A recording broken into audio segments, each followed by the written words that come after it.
kick off now with the first part of it, which is human origins. And we'll start with the fact that the Bible says that in the beginning, you've all heard this, was the Word. But in order to explain everything that followed after that, the Word would have to be something on the order of this, if you can see it. Supercalifragilisticexpialidocious. It had to be a heck of a word to cover all that has since eventuated. Over time, the creationists changed it, they expanded it a little bit to 3 words. God did it. God did everything. And that's all you needed for an answer. Why does it rain? God did it. Why does the wind blow? God did it. Everything, God did it. And that worked for a couple thousand years. A couple thousand years, that was all you needed. But then 145 years ago, a new group of people came on the scene, the Darwinists, with what they thought was a better, more rational explanation, which is that nature did it. Don't need God, but nature, and nature only, did it. And there was a line drawn down the middle. God here, nature here, and no mixing. No mixing. 145 years. And then the creationists tried an end run by bringing in a group of much smarter individuals, much better educated than the original ones, and they are called intelligent designers. Intelligent designers. But still, basically, God is at the bottom of their theory as well. God did it. Everything is so complex it couldn't have happened by accident. Therefore, God had to do it. Only recently has a much smaller group of individuals started putting forth a theory called intervention. And I'm one of those.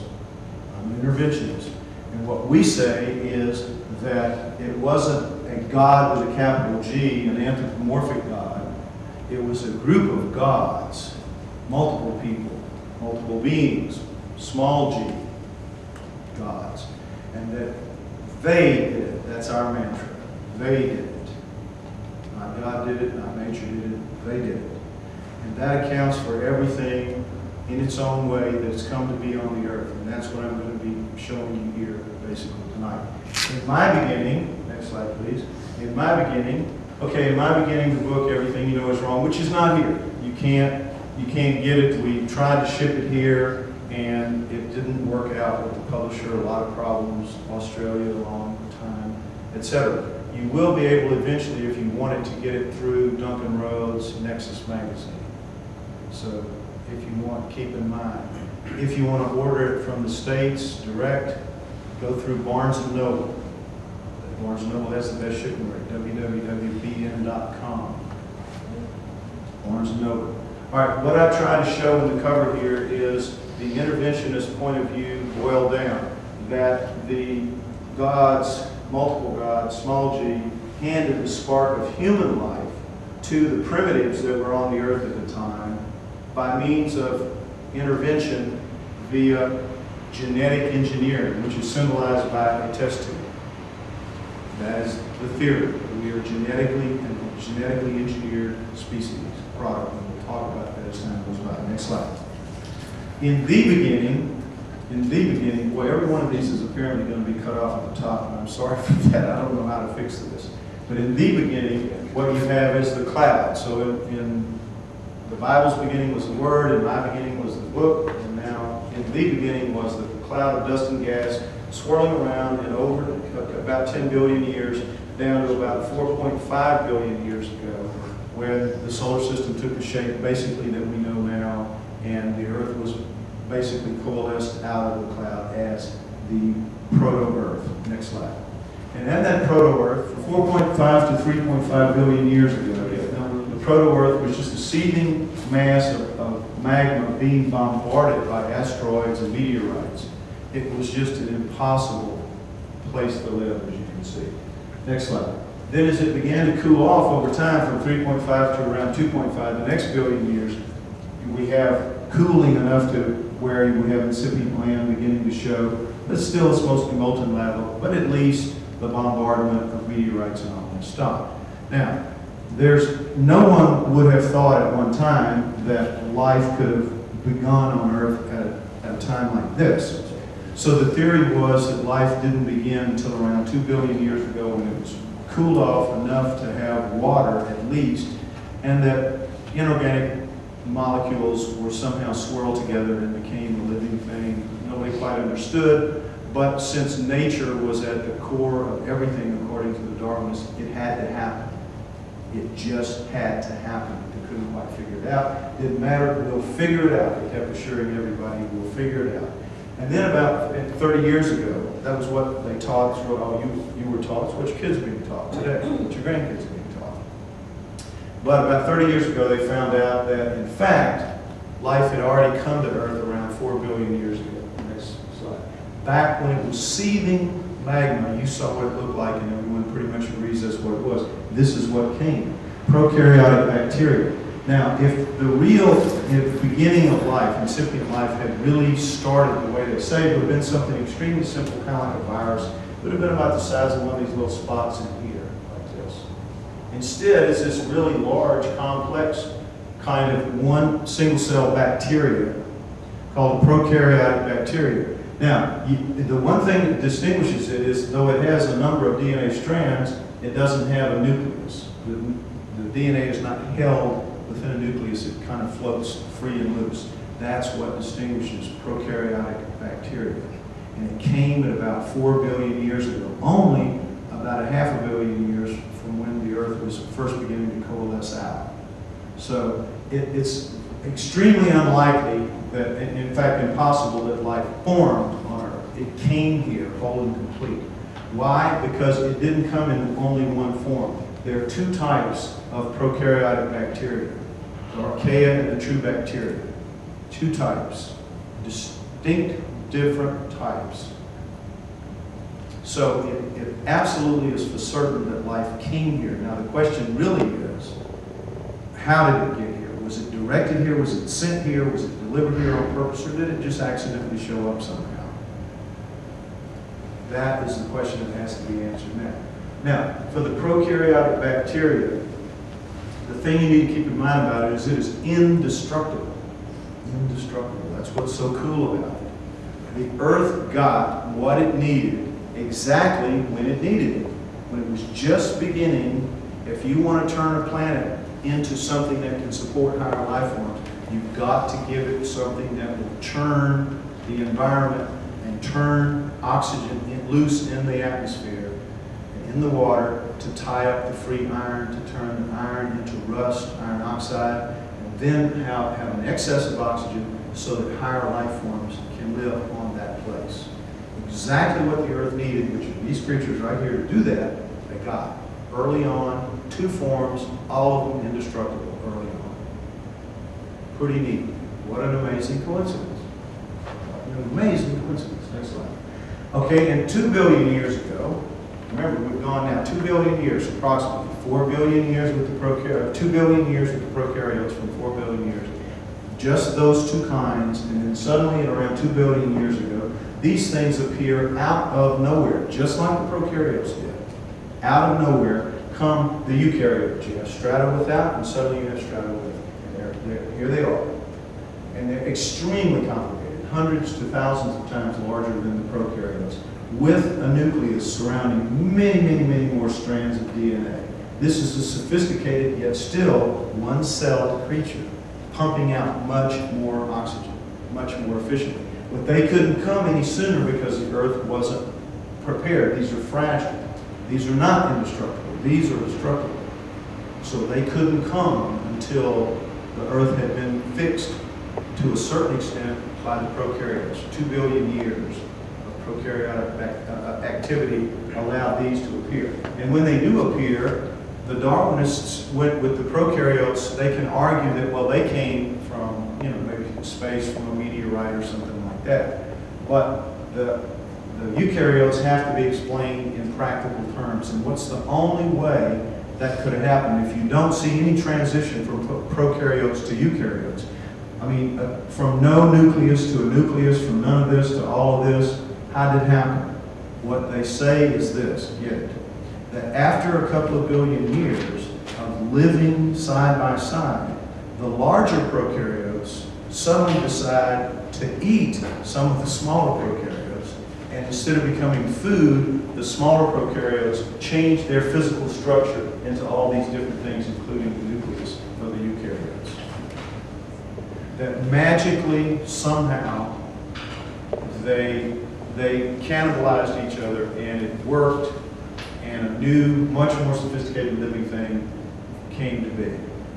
And for as absurd as it sounds, it's gospel among biologists. It's ridiculous, but it is accepted. Next. Now, this is how they say it happened. These turned into all this. It didn't. It's ridiculous. Next slide. After another 1.5 billion years, from 2 billion years to around 560 million years ago, just round it off to 500 million, give or take. Another 1.5 billion with the prokaryotes and the eukaryotes pumping oxygen into the atmosphere, tying up the iron, making iron oxide, and having an excess of oxygen. Suddenly, out of nowhere, you have the seas filled with creatures. This is called the Cambrian explosion, and it's exactly what it was. Thousands of species of animals and plants, none of them looking anything like anything we have on Earth today, except the horseshoe crab. That's the only thing that's left, and it looks kind of like this, maybe the descendant of this one. Other than that, they don't look like anything we have today. And yet it came out of nowhere within about a 5 million year period, which is an idling compared to the billions of years that have come preceding that. The Cambrian explosion, boom, there it all is. All 26 animal phyla that we have today came at the same time. Again, overnight. No catastrophe, nothing leading into it. It just came when it came, and it happened, and it was big. Next slide. This is the timeline to show you what I've been telling you. The beginnings at 4.5, and then you have the bombardment, and there are the prokaryotes at around 4 billion years ago, while the bombardment's still going on. Prokaryotes, down here to 2 billion years ago, and then the eukaryotes joined them. And notice that they're still the same today as they were when they started out. No appreciable, no Darwinian evolution at all. It's the same. You would think that the first and the simplest would have had a heck of a lot of evolution going on, but they don't seem to have. They seem to breed as true today as they did then. Anyway, so the eukaryotes and the prokaryotes continue on, and right here in this little blink right here, that little window, is the 5 to 10 million years when the Cambrian explosion occurred, and then after that came the full panoply of complex life as we know it. In only the last 5.5 billion, half a billion years, 500 million years. So it's a small part of what came before. All of complex life as we know it. And how did it happen? Well, next slide. What the Darwinians tell us is that this is the way it happened. It went from eat, survive, reproduce, to this guy who can stand here and say, what's it all about? That it was the fish became amphibians, and amphibians become reptiles, reptiles become mammals and birds, and mammals become us. Macroevolution. There are 2 parts to this. 2 parts. Macroevolution and microevolution. This is macroevolution. This is species into species into species into species. And this is the cornerstone of Darwinian evolution is macroevolution. And Darwin himself said, I can see at this point in time, when I'm doing this in the late 1800s, 1869 is when he published his book, 1859, that we are short of transitional species in the fossil record. But now that we know to look, we're going to find the species that are going to exist in the cracks here that are going to show a transition here from one to another. The missing links, they're going to be found, Darwin said. If they are not, it will be clear that my theory is wrong. Well, they've been looking now for 145 years, and they still don't have one single solitary, unambiguous transition from one species to another. And the problem is there should be hundreds, literally hundreds of them. Now, what they argue is that, well, we don't have a complete fossil record yet. You can't hold us to account on this because the fossil record is not complete. That is true. It isn't complete. But what the reality of it is whole sheets of it are complete. You'll have whole sheets that are complete, and then you have sections that aren't complete. Then you'll have more sections that are complete, and you'll have sections that aren't complete. And so they're hiding behind the fact that the fossil record isn't completely filled in. But the truth of it is, within the areas, the long sheets, the long periods of time that are complete, there are no transitional species. So they know the theory's wrong, and they've known it for quite some time. But they can't acknowledge that it's wrong because the creationists are standing right there and going, knocking on the door saying, well, if you don't know what's going on, we want our theory to be taught in the schools. I don't want that. The Darwinists don't want that. I don't blame them. The creationist point of view should be kept in churches where it belongs. If they weren't so belligerent about that, the Darwinists could acknowledge and admit what they don't know, and we'd have a much better chance of getting to the truth of what really happened. But as long as the situation as it is with the creationists, we're going to be stuck with the Darwinists pretending that somehow Darwinian evolution and the transitional species are going to be found, and they're not. Next slide. All right, this is microevolution. This is indeed a real point of fact in the world around us. These are Hawaiian honey creepers. Darwin saw this phenomenon of creatures adapting themselves in part on the Galapagos Islands. He saw it with Darwin's finches, he saw it with tortoises, he saw it with other things. And what he said was, okay, if we can see changes in parts as clearly as this, we can extrapolate, we can assume that changes in whole bodies are not out of the question and in fact are logical. And he was right. It is logical to assume that. But the problem is it doesn't work in reality. The evidence is just not there. There is no macroevolution. There is microevolution. It's clear. He saw it first and documented it. But there is no, to this day, true macroevolution. It doesn't extend past the parts. The honey creeper is still the honey creeper, still reproduces like a honey creeper, still digests like a honey creeper. All these are honey creepers. That's the key. Microevolution, yes. Macroevolution, no. Next slide. This is the macroevolution of man. Supposedly, we start out around 4 million years ago, maybe 5 million years ago, as a couple, as a pair of upright walking chimps and upright walking gorillas, known as the Australopithecines.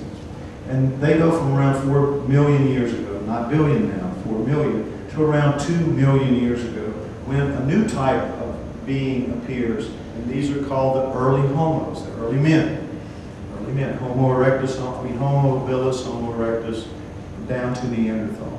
And then suddenly, around 120,000 years ago, you have a new thing that is, again, is completely different. As this one is from this one to this one, Cro-Magnon.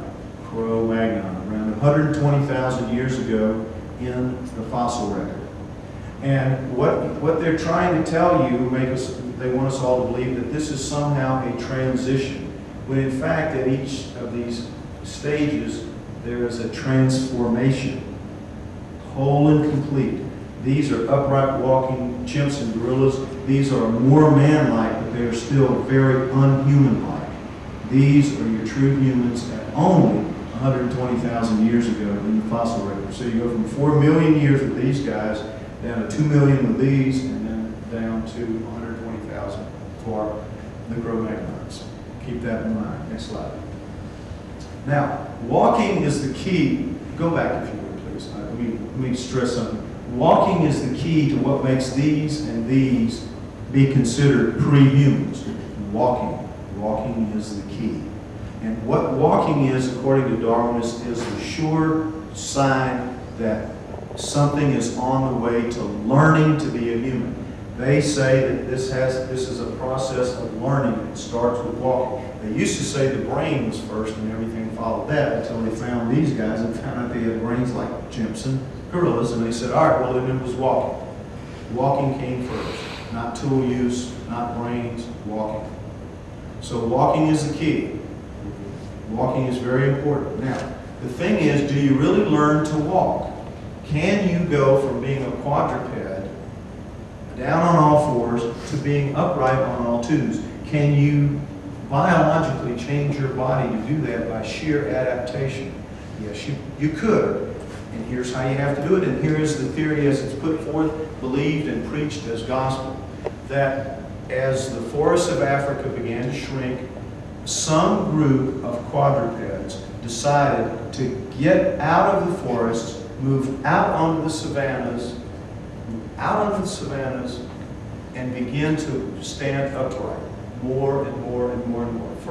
First just stand up to look over the grass and then go back down. And stand up to look over the grass for lions and tigers and whatever, and do that over and over and over again for hundreds and thousands of years. And in that process, as they're standing up to look over the grass for the predators that are coming to eat them, they end up, at the end of those thousands of years, standing upright like us, becoming upright walking creatures. Now, this is, again, theory as it's taught and as it's believed and as it's preached.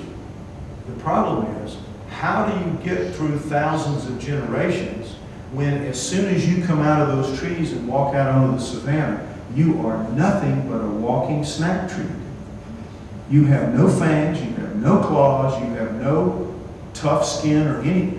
You're just a big bag of food moving to the big cats out on the savannah. It requires that you have generation after generation doing this, altering their bodies as they move, as they learn to stand upright. Couldn't happen. You can't get from the beginning to the end because everything in between has been eaten by the big cats before they could reproduce and pass any modification on. You understand? It just couldn't happen. And yet, that is what they teach. Because from their point of view, it can't happen any other way. That has to be the way it happened, and yet common sense tells anybody that it could. So, where do these walking creatures come from? It's clear that they're walking. We have the tracks at Laetoli at 3.2 million years ago, perfectly upright. And we have Lucy at 3.5 million years ago. Hips and everything, pelvis arranged to walk upright. So we know they're walking upright. How, if they couldn't learn it in the way that we just described, we just talked about, where did it come from? Perfect answer. Never talked about. Perfect answer. Next slide. The Miocene. The Miocene era goes from around 25 million years ago out here to around 5 million years ago right here into the Pliocene. In those 20 million years, you have 24 genera of apes. Apes, not monkeys. Monkeys are from 35 million years to 25 million years. You have nothing but monkeys. So they've been around about 10 million years. But when the Miocene apes hit the scene, hit the fossil record, they dominate. Very few monkeys, lots of apes. Lots of apes. And guess what? A bunch of them, now we're talking tailless apes. 50 different species, a couple of dozen genera. We're talking a lot of different kinds. We're talking from small ones, gibbon-sized, up to man-sized, up to giant-sized. Touch that roof with their heads, Gigantopithecus. Every size ape you can imagine. And guess what else? Out of those 50 different species, 24 genera, have come only 4 survivors. Only 4 survivors. Chimpanzees, gorillas, gibbons, and orangutans. What happened to the rest of them? What happened? Well, they say, science tells us that all of these were quadrupeds, down on all fours, because the only 4 that came out that they acknowledge are quadrupeds. But you have a real problem, next slide, with the short-armed apes. A bunch of them, like Proconsul, for example, have arms that are equal in length to their legs. And so they try to say that, well, they must have walked like this. Because if you're a quadruped, a true quadruped, your arms have to be longer than your legs for you to walk comfortably. For you to locomote, it's not walking, for you to locomote comfortably, your arms have to be longer than your legs. So, keep in mind, our arms are shorter than our legs, significantly shorter. But the Miocene apes have arms that are equal to the length of their legs approximately, which means that their arms would dangle down around their knees if they were to walk upright. The short-armed apes are a real embarrassment. And this is why you don't hear much out of the Miocene. Because they don't want to imply that they were walking, but they were. There's no other way for a short-armed ape to locomote comfortably except on 2 feet. So it's very, very fair to assume that those short-armed Miocene apes were walking upright, and that what we find in the fossil record at 4 and 5, and now they're arguing 6 million years ago walking upright, are just nothing more than the Miocene apes walking right out of the Miocene doing what they'd always done. The short-armed apes walking upright. Next slide. So what they try to do with prehumans to make you think, to brainwash you into believing these things really were prehuman, is that they put these butt-ugly heads on human bodies, human-looking bodies, and you come to believe, you come to think that that's how it was. When in fact, there's nothing at all human about these bodies of the prehumans. Bones are different, bones are thicker, heavier, arms are longer. Nothing about it's the same. Next slide. And here we see the early homos now, again, over here to the left, what this thing's giving out of me, the Australopithecines. Is it even working at all? Right, so I'm going to just give it up and just use my hand since I'm so close. Anyway, these are, the Australopithecines would be here. This is Homo habilis, Homo erectus, Neanderthal. And then over here, Cro-Magnon, right in there. Now, all of these are indeed transitional forms, transitional. This is a transformation from these to this. Just the same way that you have a transformation here from the Australopithecines to here. Transformation, and then you have, basically the brains are just getting bigger. That's basically it. The brains are just getting bigger. But with the skulls themselves, the bones are very heavy compared to ours, very thick compared to ours. The brow ridges are very heavy and thick compared to ours. The eyes are big, round, night vision eyes. You eyes like this, you get night vision. Noses, look how big and wide the noses are, the nasal passages. Big, wide, flat noses. You got a mouth sticking off the face. These teeth are jutting out. It's hard to see this, but they do. They have no chins. If the jaws were here, you'd see they have no chins. They just slant back. This guy, Cro-Magnon, comes from all of this with exactly the opposite in every way. He's got a forehead. They all lack a forehead. They just go back from the eyebrows. We've got a forehead. Very reduced brow ridges. Very reduced eye sockets and poor night vision. A nose pinched up off the face. A mouth squashed back in flat. And a chin sticking out. Exactly the opposite. And yet somehow that's supposed to be a transition that you go from this one looking pretty much the same, this one, and then suddenly, boop, totally different, and that's a transition. That is somehow a natural flow of events. No, even the Darwinists acknowledge that can't be. So they say, all right, well, yeah, we acknowledge that, real problem. We're going to plug that hole with a missing link that's going to go in there and show some transition. Well, the problem is, anybody that knows anything, they need a couple of dozen to transition from this to this. You need a couple of dozen species in there to show that. They don't have a finger bone. There is no missing link in the human chain. Never has been, never going to be. There is no missing link. It's just a plug in a huge gaping hole in Darwinian theory because, again, they're trying to keep the creationists at bay as long as possible. As long as possible. And they'll do anything, say anything, pull any absurdity out of the hat to keep the charade alive. That's how it works. Okay, well, if everything I'm telling you is true, and these guys are not prehumans as we're told, what are they? They're there. They're in the fossil record. They lasted for millions of years, and they walked upright. What are they? They are hominoids. Hominoids. Hominoids are human-like creatures that are not really human. Hominoids. What are hominoids? Next slide. You have them here. We have them there. They're all over the world. Every continent except Antarctica. Bigfoot, Sasquatch, Yowie, Almas.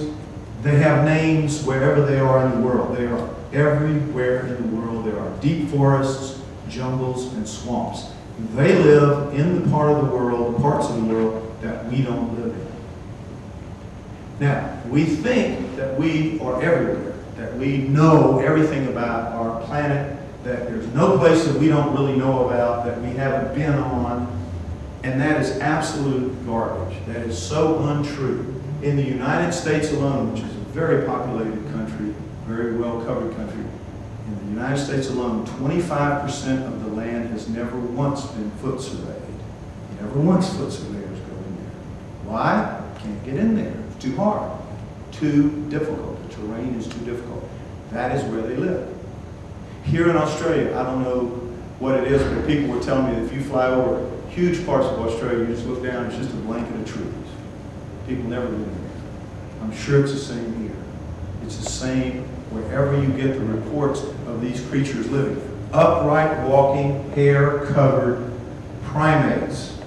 Just upright walking chimps and gorillas. Miocene apes. They've been doing like this, been living on this earth. This has been their planet since the Miocene, 20 million years ago.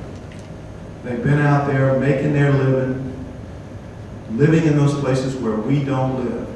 Right now, to this day, 50% of the arable land of the earth, 50%. Take away the ice caps, take away the deserts, arable land. 50% of it considered terra incognita. We don't know what it is. We basically don't know what's out there. We don't live there. We live in about half, to any extent, in about half of the arable land of the earth. There's plenty of room for them to roam, to be, to live. Plenty of room. Perfect example, next slide. The panda was the 1800s hominoid. You know how now, in the last 50 years, we hear about the hominoids, Bigfoot, Sasquatch, all that.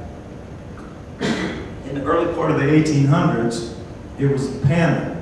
Stories kept coming out of China of a black and white bear that ate bamboo, and of course every expert in the world knew that was impossible. That there were no vegetarian bears, they were omnivores, and that they were black and white, brown, other color bears, but not two-tones. Until in 1869, a French naturalist sent the hide of one back to the French Museum of Natural History, and they stuffed it and knew what it looked like.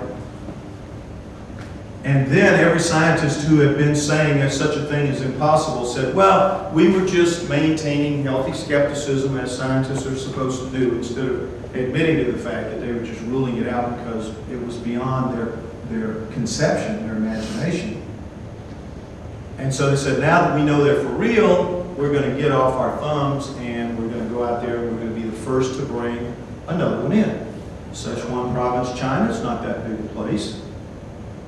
It's just tough, rugged terrain, mountainous, with bamboo forests instead of regular forests. But other than that, how long do you think it took to bring in the next one when they knew it was there and they were sending in top quality teams to find it? How long do you think it took? 60 years. 60 years. And then over the next 20 years, they brought in a half a dozen more. And to this day, it's really hard to go out into those jungles, those bamboo forests, and find a live panda from the wild. Why? What's the panda doing? Nothing. It's a brightly colored, slow-moving, dim-witted animal that really doesn't do anything. Lives in the day, doesn't hide, doesn't do anything sophisticated to stay out of the way of getting caught. The problem is we don't function well in its environment. But we think we function well everywhere. Excuse me, but we don't. We do not. And so, imagine, if you will, a creature that is bigger, faster, lives at night, eats anything, can really move if it wants to, and is absolute master of its environment, and it is smart. Now, imagine going out and trying to find that when you can't find pandas that are really stupid animals. It isn't going to happen deliberately. You're going to see these creatures accidentally. And that's how it happens, when it happens, and it happens about 150 times a year around the world, good sightings. About 150 times every year. Next slide. Okay, when it happens, evidence is left behind. And the evidence in most cases is tracks. In most cases it's tracks. We have, right now, over the last 50 years that we've been keeping track, about 10,000 plaster cast photographs or both of tracks. All of which, according to the Darwinian paradigm, the Darwinian mainstream, is impossible. Because why? Hominoids can't exist. They can't exist. Not that they don't exist. They can't exist or the Darwinian paradigm crumbles. It crumbles. So, is it hard to know one way or the other whether these things do exist based on the proof that they leave behind? Yes, because they're big creatures, they're heavy creatures, and they leave tracks, and tracks are indeed readable. There's a whole branch of science called ichnology that does nothing but read the tracks left in fossil shales and other fossils of creatures that lived millions of years ago. Well, if they can read those tracks and tell you what those animals look like, they can read the tracks of hominoids and tell you what they look like. But suddenly, when it comes time to read a hominoid track, all rules are out the window, and they have to be false, and you can't even get them out of their offices hardly to go out and take a look. Only a handful of scientists that support the reality of hominoids will go out and take a look. You can't get them to go. Why? Because it can't be real. Not that it isn't, it can't be real. Well, here's what you get when you go out and you take a look. When a living, fleshy foot, with all its multiple bones, makes a track in a suitable medium, in doing so, it pushes the medium out sequentially, smoothly, flowingly out. And what you get are lines, cracks in the inside of the tracks called compression lines. Vertical, little lines along in here, very easy to see. Next slide. If you take a phony foot of any kind, wood, plaster, plastic, it doesn't matter, it is not going to articulate the way a real living fleshy foot does. So when it goes down, you have to press it or stamp it, and when you do that, the medium pushes out in a completely different way. You get these impact ridges on the sides, and the lines crack on the outside instead of the inside. Now, we can give this little lesson to a group of first graders, of 6-year-old kids. Give them magnifying glasses, lay as many tracks as you want out here, phony and real, and they won't miss one. That's really how easy it is. And yet, every track that shows the compression lines that the real ones produce, in that case and that case only, can't be true. Got to be faked. Some kind of way, the fakers have figured out how to do it. How to produce articulating feet that if, instead of making fake Bigfoot tracks all over the world, all they'd have to do is apply that technology to prosthesis, and people with missing limbs could walk a heck of a lot better. And they'd be millionaires to boot. And remember, all this faking's been going on for like 50 years now. Next slide. Here's how a human foot works. You have the heel coming down because our ankle sits to the rear of our foot, so we have a heel strike. We come down hard on the heel. The momentum swings around the outside of our arch. It cuts over here into the ball of our foot. It comes out, our toe, our big toe acts as a thrusting mechanism. Our 4 other toes act as balancers, and they pull up and leave an undisturbed line of medium underneath here while this flattens out. Next slide. And what we see is a drawing of exactly that. We see the heel strike, we see the momentum swinging around the arch, we see it cut over under the ball, we see it thrust out through the big toe, and we see the 4 toes here acting as balancers and leaving an undisturbed track of medium in there. That's how we walk. Next slide. This is how hominoids walk. All of them. This is a Bigfoot track, 16 inches long, 7 inches wide. Very typical track, but it was just taken in a really nice soft dirt road, so you got a real nice clear print. You see something very different. You see an ankle set up here toward the middle of the foot. You see an extended heel. You see a widened heel. You see a shortened forefoot. You see a very widened forefoot. You see all 5 toes acting as balancers. You see the medium through here. So all the thrusting mechanism is the whole 4 foot here. And most importantly, instead of that swinging around the arch and having an imbalanced kind of walk, this thing has no heel strike. The foot comes down together and the line of momentum is straight up the chute. You can see that right here. A totally different foot. A totally different foot, walking a totally different way from us. And guess what? Tracks that lay totally 3.2 million years ago, that's how they look, that's how they walk. And furthermore, they walk better than we did. Because that foot, instead of like us coming down, heel strike, toe out, heel strike, toe out, that foot's coming down smoothly. This thing is walking better than us. It's keeping its knees unlocked, bent. So it's using its muscles in its thigh, its muscles in its behind. The way to do it, the right way to do it. Its joints don't wear out like ours do. If you look at us walking in slow motion, we're actually doing it wrong. We're doing it inefficiently. We're locking our knees, we're throwing ourselves through our hips, and over time, our joints wear out. As we get old, all you have to do is go to the nursing home. You can see it. It shouldn't happen if we were walking correctly. Something is wrong. These guys do it right, we do it wrong. Next slide. Here's another one, and it's a different foot. And what this one shows is that there are different feet among the hominoids. Fundamentally the same, but check the difference in the toes. These toes are all the same size. It's called the peas in a pod type. But again, still, all 5 of them acting as balancers, forefoot, ankle in the middle, extended heel. The same different design, but with different toes. We all have the same fundamental foot. They have different ones. Very unusual. Next slide. Dermal ridges. In the best hominoid tracks, dermal ridges show up very clearly. What are dermal ridges? They're the fingerprints, your fingerprints of your feet. You know how when a baby's born, if the hands are too small to do the fingerprints, they just do the whole foot. Boom. Print the foot. Fingerprints on your feet, dermal ridges. What do they say? What does the Darwinists say when they see a hominoid track with dermal ridges? Whoever faked it took the time to sit down and carve them in. When, in fact, they're so fine and so complicated, and each one is unique. Remember, each one is unique. Just like fingerprints. Lasers couldn't do it. And yet somehow those fakers have taken the trouble to sit down and make a foot that fully articulates so that it leaves compression lines and it leaves dermal ridges. Those fakers know their business. See how silly it is? It's absolutely absurd. Next slide. This is a stride comparison with a 6-foot man. You see the track here and the track here.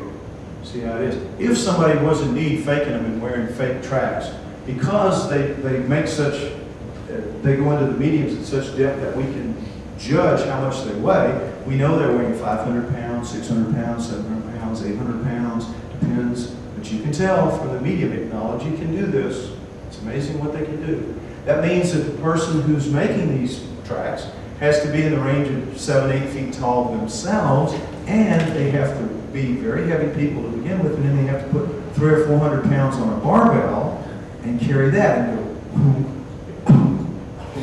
you know, making the tracks. The problem is, if it's a human foot, it's going to have a deep heel print. It's going to have the standard heel impact that we have, and those are just not visible in the hominoid tracks. It's clear that these are living creatures making these tracks that don't walk the way we do. Don't walk anywhere close to us. Just forget about the size differential. The walk is not the same. Next slide. But here is the differential, the difference in the way the foot's put together. This has been studied by Grover Krantz. He was an anatomist, human anatomist, foot anatomist, and he said, my estimate is that 31% of the total foot length is behind the ankle joint compared with only 23% in humans. So you see, you're looking at a fundamental redesign. Why? Because it's so much bigger, denser, thicker, heavier body. All the hominoids, whether they're small or whether they're big, and by the way, there are different sizes of them. There are pygmy sized, there are human sized, and there are the giant size. Bigfoot, Sasquatch, those are the giant size. Yowies, I'm sure you've heard, you have tall ones and you have more human ones. We have the same thing there. Everything seems to get lumped around the big ones because the big ones are so awesome, but there are many that are seen that are human sized. There are different types. Just like the Miocene apes. Just like Miocene apes. These are Miocene apes living today among us. It's their planet.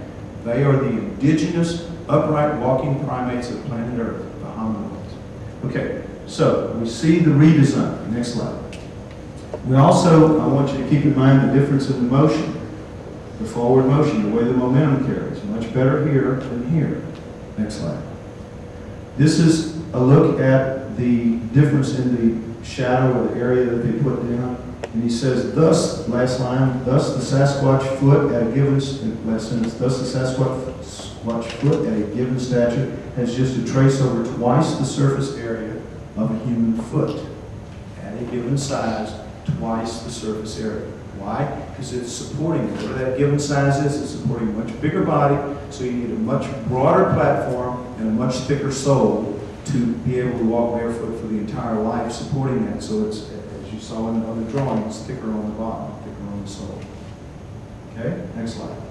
Now, here's a comparison of a standard 10.5 foot, about my size, and a standard Bigfoot 10 by 5 and 15 by 6.5. But again, keep the Bigfoot look, the hominoid look in mind. It's very different than the human. Next slide. Now we see another pair of them. And these, it looks like this because instead of being in dirt, this was taken from clay, from hardened clay.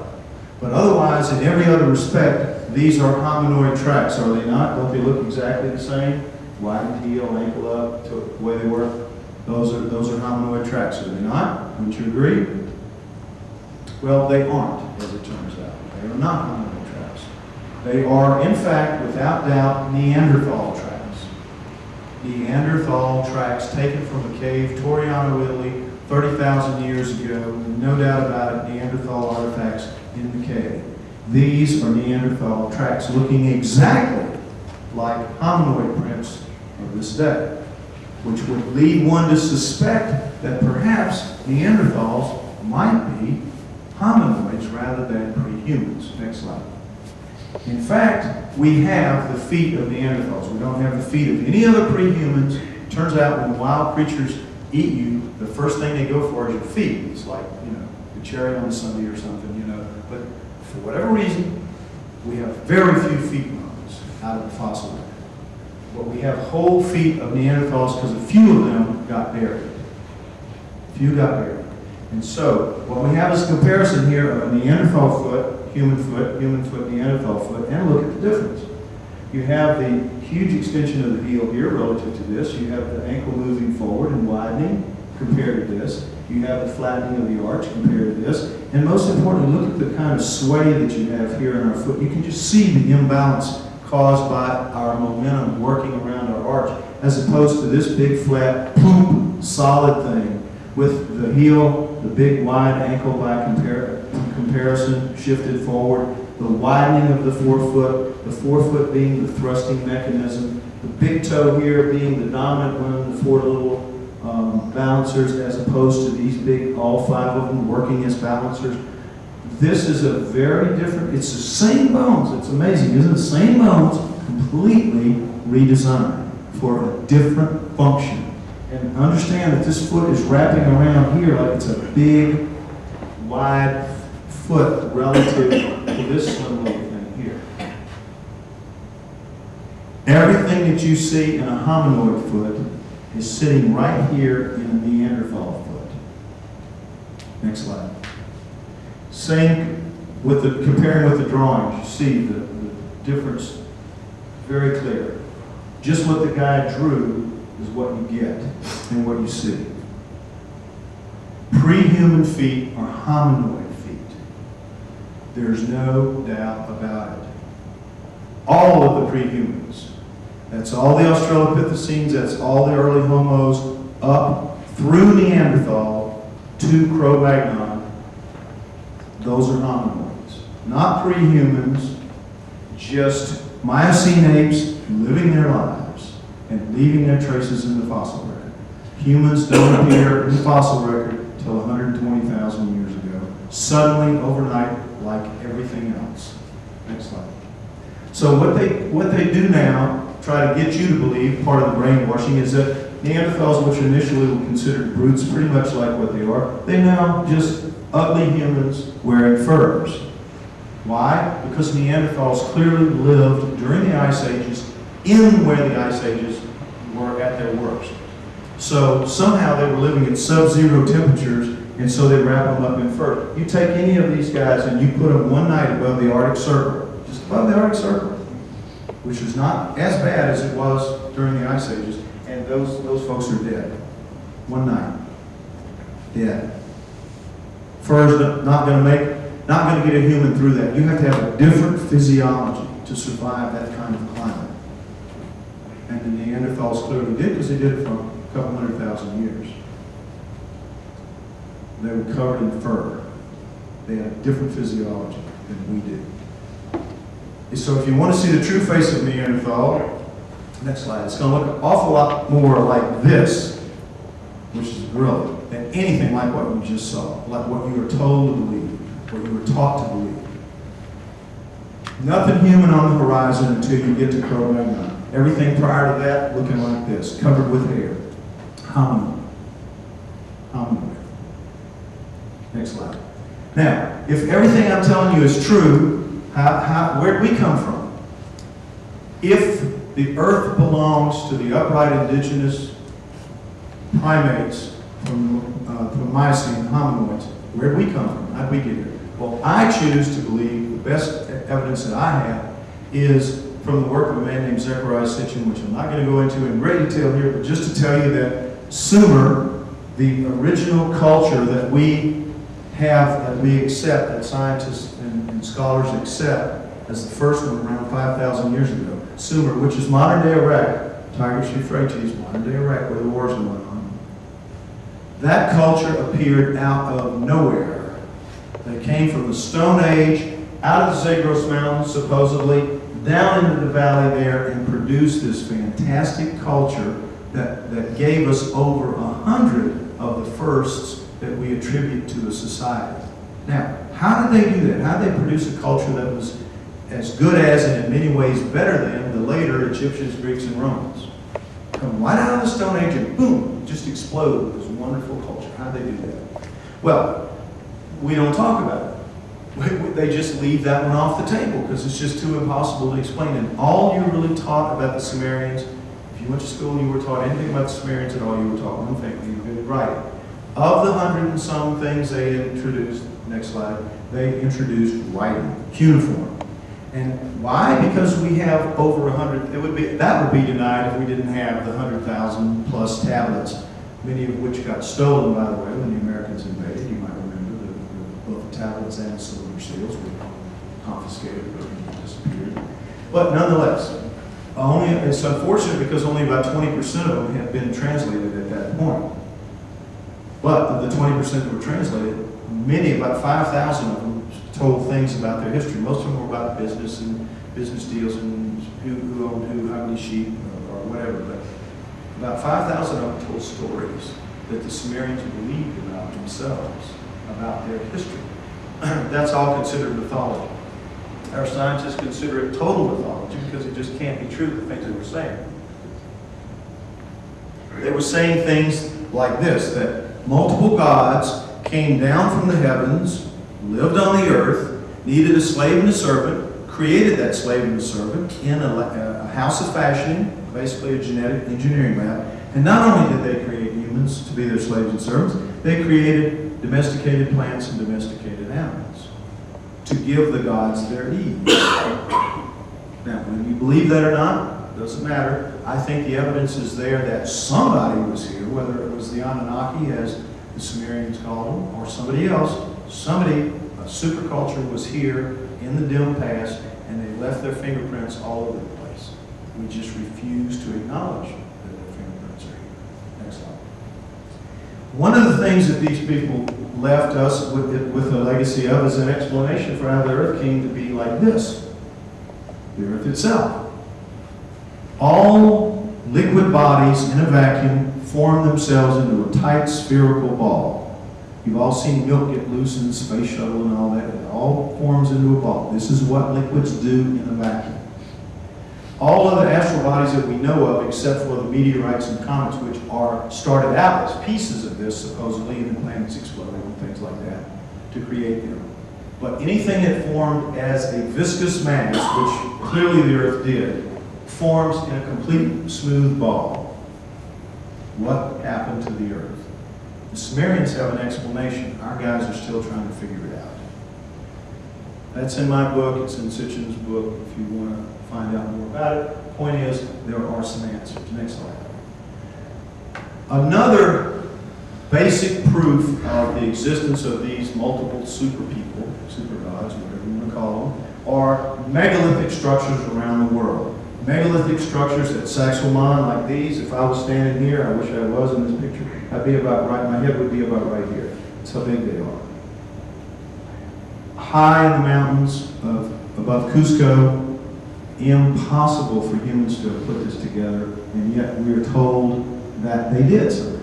And the same holds true for Tiwanaku, Teotihuacan, Baalbek in Lebanon, Stonehenge, around the world. Any megalithic structure we want to talk about, humans somehow did it because nothing else is allowed. No outside intervention is permitted. So they have to explain it in rational, natural terms. And so they just say somehow they did it. But we can't do it today. We cannot begin to reproduce this kind of precision in our work today. Next slide.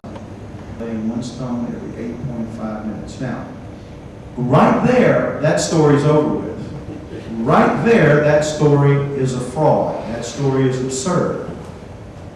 And yet, the Egyptologists will not hear that it couldn't be done. More than that, they weren't just slamming these things into place. Like these look like they were, but still they were being laid pretty carefully because they were all flat and they all worked out such that they went up to the top perfectly. But here's what's the amazing thing. They were covered with polished limestone, each of which was placed to perfection. And it couldn't be any other way, because if you have mistakes down at the bottom, the size of a postage stamp, they're the size of a car at the top. Every single stone in these three pyramids had to be perfect, and they were. Next slide.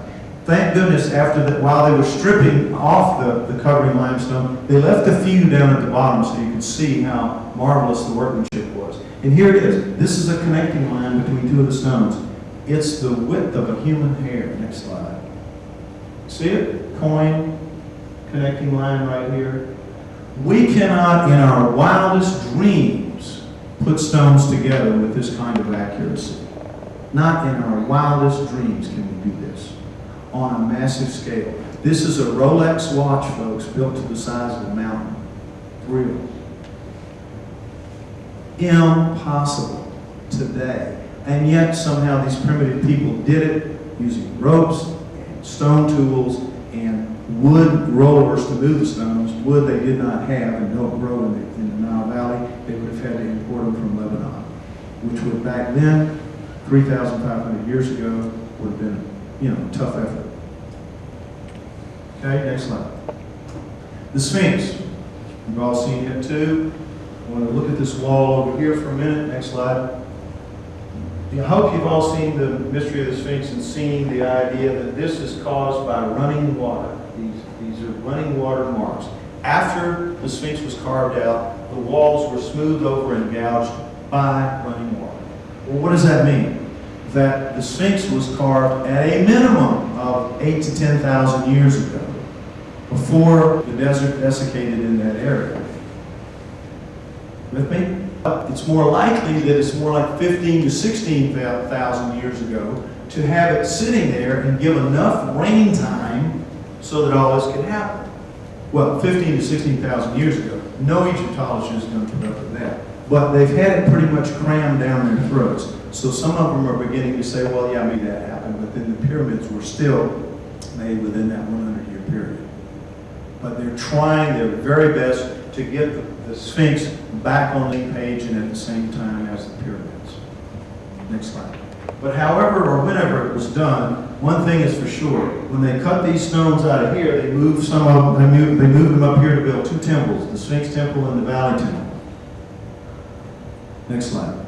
And as you see this looking the other way now, Sphinx here, Sphinx Temple, Valley Temple, you see the size of some of the stones. And they too were, by the way, covered with those perfect polished limestones that got stripped off to build buildings in Cairo, which is one of the great sins of the past.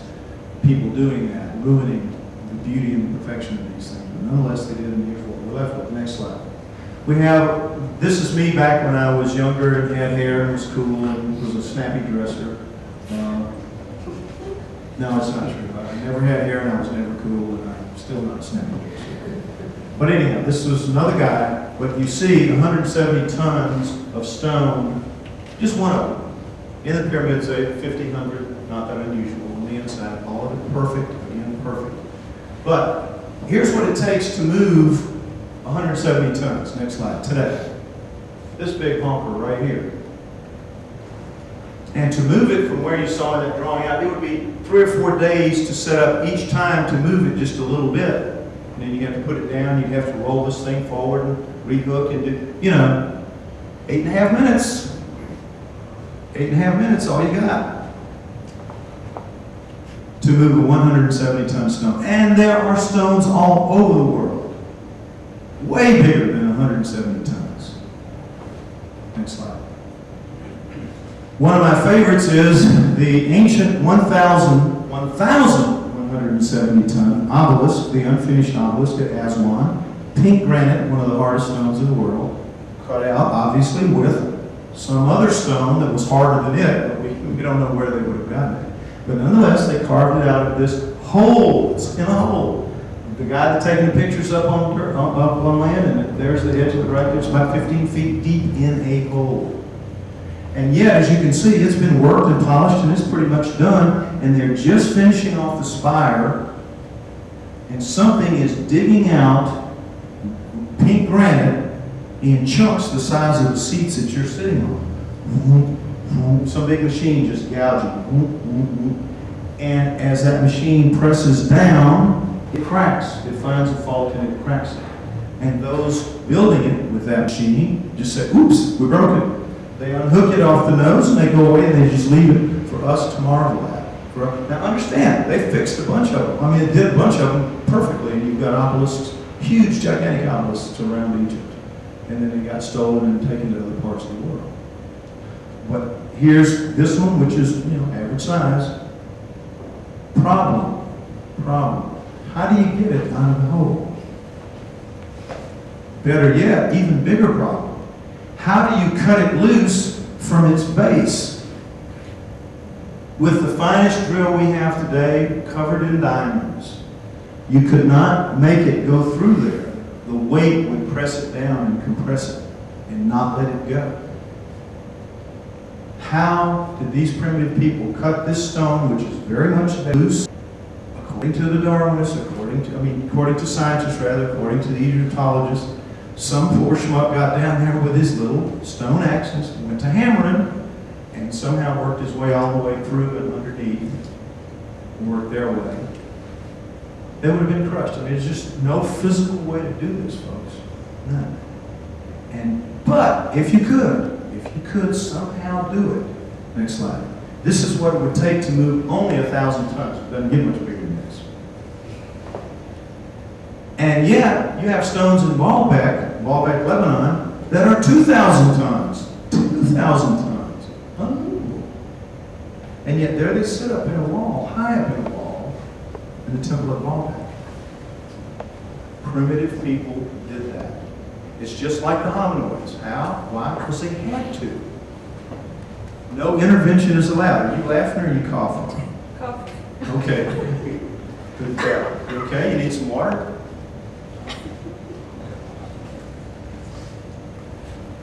All right. If it's true, next slide, then if they were here, we have other evidence to show that they were. As I said earlier, domestication of plants and animals. What the story we're told now is that all domesticated plants and animals, and pretty much seems to be this way, all domesticated plants and animals come in a period from 10,000 years ago to 5,000 years ago. 10,000 years ago to 5,000 years ago. We've had none since, really, that amount to anything. The big ones, the sheep, the cattle, the goats, the corn, the maize, the corn, the wheat, barley, all that came within that period. Stuff we really use. Now, how is that explained? Well, in terms of the plants, it's explained this way. Somehow, these Stone Age people looked out of the cave one day, and one of them got the bright idea that, hey, if we pull up some of these grasses and grains and cereals that we're looking at, which are out there today, look at them today and see, with their little bitty, tiny seeds, that are the size of pepper flakes or salt crystals, and hard as salt crystals, and biochemically only suited to feeding grazing animals. This Stone Age wizard got the idea, hey, if we pick through those little pepper flakes and salt crystals and pick out the biggest ones that are marginally bigger than the others, and we plant them, figuring out how to plant and grow, and plant them and make them produce a crop, and then we pick out the biggest ones of that, and then produce a crop, over a couple of thousand years or more, over a couple thousand years or more, those little bitty pepper flake salt crystal seeds will grow into something we can actually use, see easily and use in our hands. They will soften, the seeds will soften and turn from rocks into something that we can actually cook and eat. And the biochemistry of them will change so that they're not suitable for animals anymore, but they're suitable for us, that our bodies can use them. Won't that be cool? And that cave guy supposedly talked all his buddies into doing this, and doing it for generation after generation after generation after generation, planning and sowing and picking out the best, and somehow doing this, something we can't do today. Have not been able to do and reproduce today, but somehow this genius did it, and not only that, multiple geniuses did it, because this was done all over the world, in different places at different times, within that 5,000-year window. And you get things that go from being these wild, hardy grasses like teosinte from this to corn. Next slide. And you go from this hardy little perennial that can just grow anywhere, anytime, doesn't need any help to grow, to this, which is riddled with genetic defects. I mean, riddled to the point where it can't live by itself. Without human intervention, corn as we know it, won't grow. Doesn't matter. We need it. We use it. We're happy to have it. But it is clearly not a natural species of anything. This is natural. This is very unnatural. Next slide. Same thing with wheat and emmer, early wheat and emmer. Same process, where you go from these little tiny grass-like things into a much bigger seed, a much plumper seed, softer seed, and its biochemistry changes from feeding animals to feeding us. These Stone Age geniuses somehow pull that off. And more than that, next slide, what they had to do with every one of the domesticated plants that they were going to turn into grains and cereals and grass that they were going to turn into food, they had to solve the problem of rachis and blooms. Now, blooms are the husks that wrap around the seeds, and rachis are this area right here where they break off. Now, in the wild, rachis and blooms have a cycle where they're pretty tough when the seed is growing to hold it on to the stem during windstorms and rain and all that. But as it matures, and when it matures, they turn incredibly brittle so that the seeds can propagate. You pick up a dandelion, it's gone, right? That's the rachis letting go. Rachis and blooms. The seed popping out of the bloom, the rachis letting it go. That's how wild things are. Well, if the rachis and blooms stayed the same, it didn't matter how big it got, you couldn't harvest it. Because when it ripened, what would happen? If you hit it with a scythe, every one of the seeds would drop on the ground. Couldn't collect them. Somehow the rachis the blooms had to be made strengthened past the period of ripening so that they would hold together during harvesting. Somehow the rachis had to do the same thing, but the rachis had to be set so that when you harvested it and got it back to where you wanted to thrash it and get the seeds out, in the thrashing process, the rachis had to know when to let go. It had to be perfect. It had to be precise for every single cereal, grass, and grain that was domesticated. So in addition to the biochemistry and the changing of the size of something, you had to solve these two problems for each one. Each one was different. Each one had to be perfect. As perfect as the stones of the pyramid, they were. They were. That's what's impossible to accept, that humans could have done this. Impossible. Next slide. Same thing with the animals, except it's different. Instead of making little bitty seeds bigger and softer and all that, they took big, tough, bad news animals and shrunk them down and made them gentle their spirits, changed them psychologically, changed their brains. Wild goats, domesticated goat. Wild oryx cattle, domesticated cattle. Shrunk them down and made them docile and made them domestic so that they could serve man. Give the gods their ease, as it says in the Sumerian texts. No doubt about it. Next slide. Same thing with pigs, from wild boar to domesticated pig. Imagine bringing this sucker, the first one. And what they say is, of course, the farmers that were growing those, domesticating the plants were at the same time domesticating the animals. And another one had the bright idea, let's take these wild, bad news animals, bring them in, live with them, gentle them down over generations, and turn them into things we can use way downstream from our lives. Not going to happen. Absolutely absurd. Imagine the first guy bringing anything wild in. These big oryx cattle, bad news, wolves, turn them into dogs. Just isn't going to happen. Next slide. The cheetah, the king of domestication.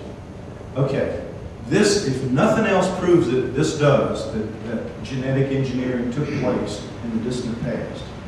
The cheetah is a hunting cat, a cat designed to hunt at a very high level of efficiency. Not that cats aren't good hunters, but nothing is like the cheetah on the savannah. It's the fastest animal in the world by far, 70 miles an hour. 70 miles an hour. Good racehorse will run 40 top speed. Okay? Not only that, it is designed to hunt. It's got a different aerodynamically designed body, more like a greyhound than a true cat. You know how heavy lions and tigers and all the hunting cats are? This one is slimmed down like a dog, like a greyhound.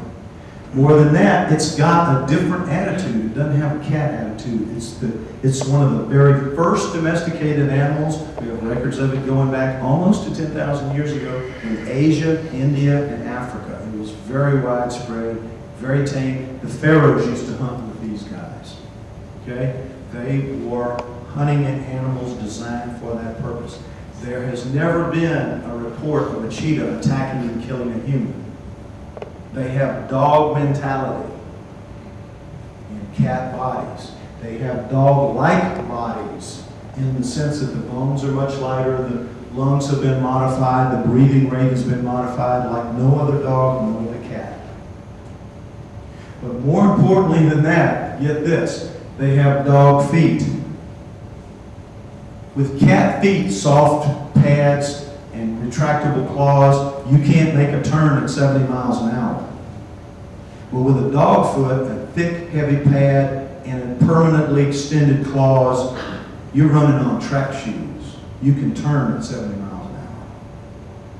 The cheetah, among all cats, has dog feet. More than that, you see this brown fur? That's short-haired dog fur. See those black spots? Cat fur. Cheetahs sit like a dog. They get dog-only diseases, they get cat-only diseases. Now, as if that isn't bizarre enough about cheetahs, guess what? They all have the same DNA, same chromosome package. They're clones. You can take a cheetah from Africa and you can take a cheetah from Asia. You could strip their skin off of them and swap the skin and it would heal. You could trade hearts, no rejection. They're all the same. Now, when faced with this evidence, what do you think the Darwinists and the geneticists and the scientists said? What do you think they came up with? There had to be an answer, and there had to be a natural answer, so they came up with one. These cheetahs got squeezed through a bottleneck, a genetic bottleneck. And here's the bottleneck. Somehow, before 10,000 years ago, every cheetah on Earth, in Asia, India, Africa, all of them died, except for one breeding pair, or just a couple. And then they repopulated from those. That's why they all have the same genes, because it came from the same two original ones. Isn't that plausible? Doesn't that make sense? No, of course not. It's just an excuse. And yet, it's taught, it's preached, it's believed like everything else they put out. It's garbage. All right, next slide. There you're looking at somebody else who got put through a bottleneck. We got put through a bottleneck. Same thing. Everybody in this room has been put through the same kind of bottleneck that the cheetahs went through. Why? Because in 1987, as you see here, Newsweek magazine, it was found by a study of mitochondrial DNA of women around the world. Women produce and carry mitochondrial DNA forward. We all have it, males have it, but we don't pass it on. It passes on through the egg. So they did a study of women around the world, and they found that we did not, in fact, descend from any creatures 4 million years ago, which is what they went into the experiment looking to prove. Was it closer to 5 or 8, or, when did we really separate from our last common ancestor with the apes, as was believed at the time? They found that the oldest of us were only about 200,000 years old. 200,000. Not millions of years old. We were like brand new, a brand new species, which matches up pretty well with the Cro-Magnons at 120,000 years ago. If our mitochondrial DNA says we're only between 150 and 200,000 years old, that matches up pretty well with when our fossils begin to appear. And furthermore, the oldest of us come from southern Africa, making Adam and Eve black, if there was an Adam and Eve. You can imagine how this went over in the south of the United States. But nonetheless, that's the way it would be. The oldest of us come from southern Africa. And we only start up as a species around 150 to 200,000 years old. So what does that mean? Just like the cheetahs. All of us got wiped out. And you know that we have Homo erectus all over the, in India, in China, in Asia, and in Africa. All of those got wiped out. The ones that were going to become us, leaving only a couple or a couple of pairs to produce us within the last 200,000 years. Same bottleneck, same kind of story that worked with the cheetah. They expected to work with us, and it has worked. People just buy that. Don't question it. Next slide. Well, it's not true. We are supposedly descended from primates, and yet all of this about us is not the same. We don't have the same bones, same muscles, same skin, same adipose tissue, same body hair patterns. Head hair and nails are different. Skulls and brains are different. Locomotion is different. Speech is different. Sex is different. Genetic disorders. We have over 4,000 genetic disorders, folks. How would we get over 4,000 genetic disorders worked into the whole gene pool in only a couple 100,000 years? When you consider that at least 24 or 25, kill you dead before you reach the age of maturity, before you can pass that on, before you can reproduce. How does a disorder like that get into the whole gene pool? How can you find it among Eskimos and Watusis? There's only one way. They were put there, just like the corn's genetic disorders, just like other domesticated plants and domesticated animals. And genetic disorders were put there because they were the results of cutting and splicing in a lab as they were being put together. Mistakes get made.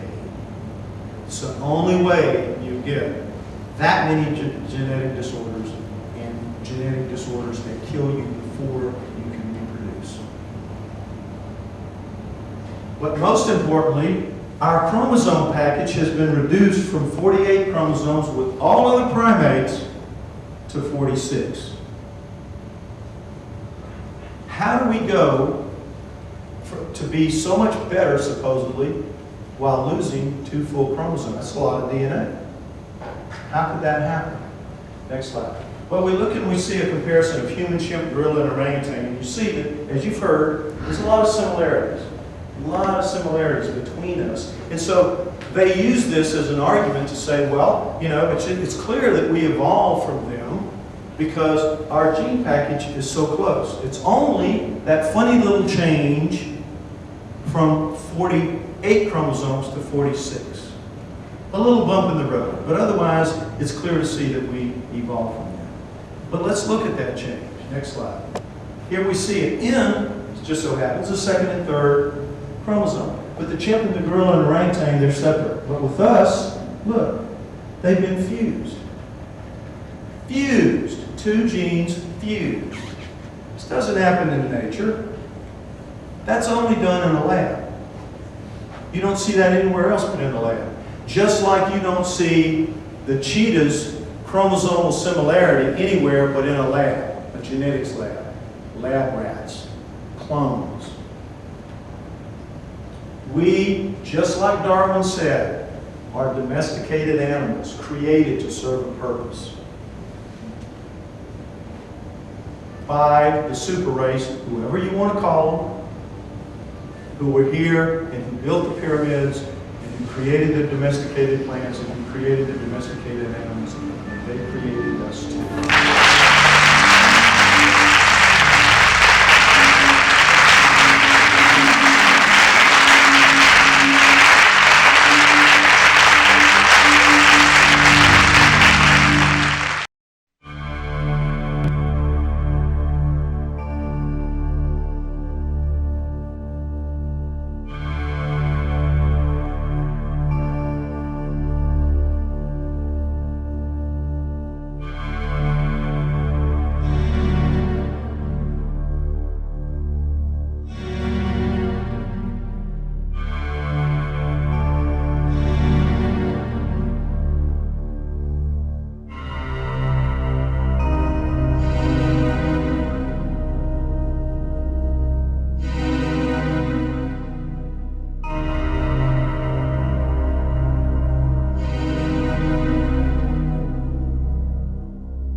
This is the Starchild skull. Answering Karina's question. The Starchild is composed of undeniably mammalian bone with the major human components evident.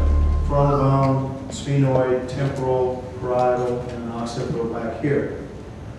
However, each part is profoundly redesigned, with the bone itself astonishingly reconstituted into something uniformly less than 1/2 as thick as normal, weighing 1/2 as much as it should. It feels kind of like a dry gourd in your hand. Right? And by the way, the model is the same weight, so you'll see. Right? A real human skull, you see how thin that bone is there? It's like that all over. Weighs half as much, half as thin. It's incredible. Uniform. Taking 30 points of reference on it,